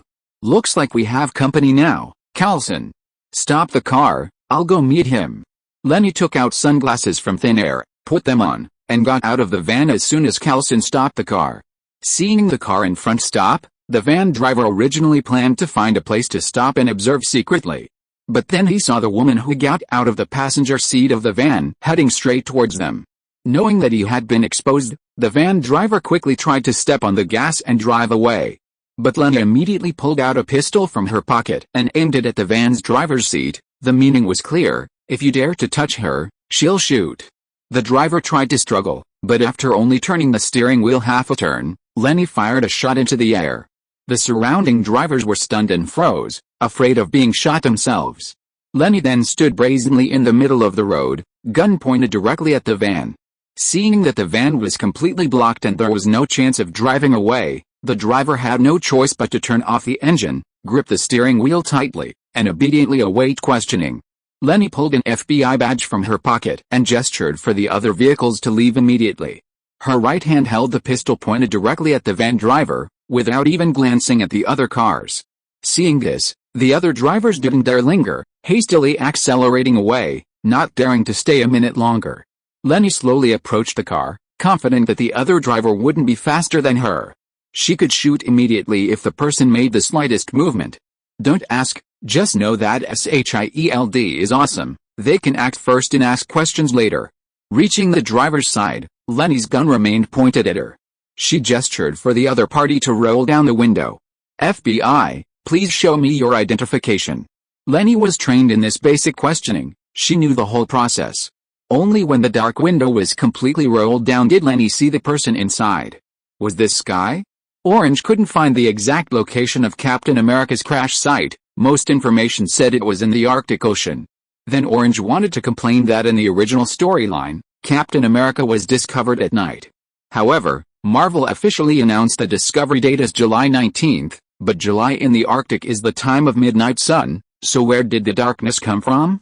Even if it wasn't within the Arctic Circle, where did the Russian expedition find such a large ice sheet? Therefore, Orange chose a slightly more plausible area to write about, at least somewhat in line with geographical common sense. Of course, if there are any errors, please correct me. End of this chapter. Thank you so much for reading until the end. Don't forget to give it a like. Looking for more exclusive content and immediate access? Subscribe to our Patreon. Remember, every like, subscription or donation encourages us to continue. Thank you all. See you in the next video.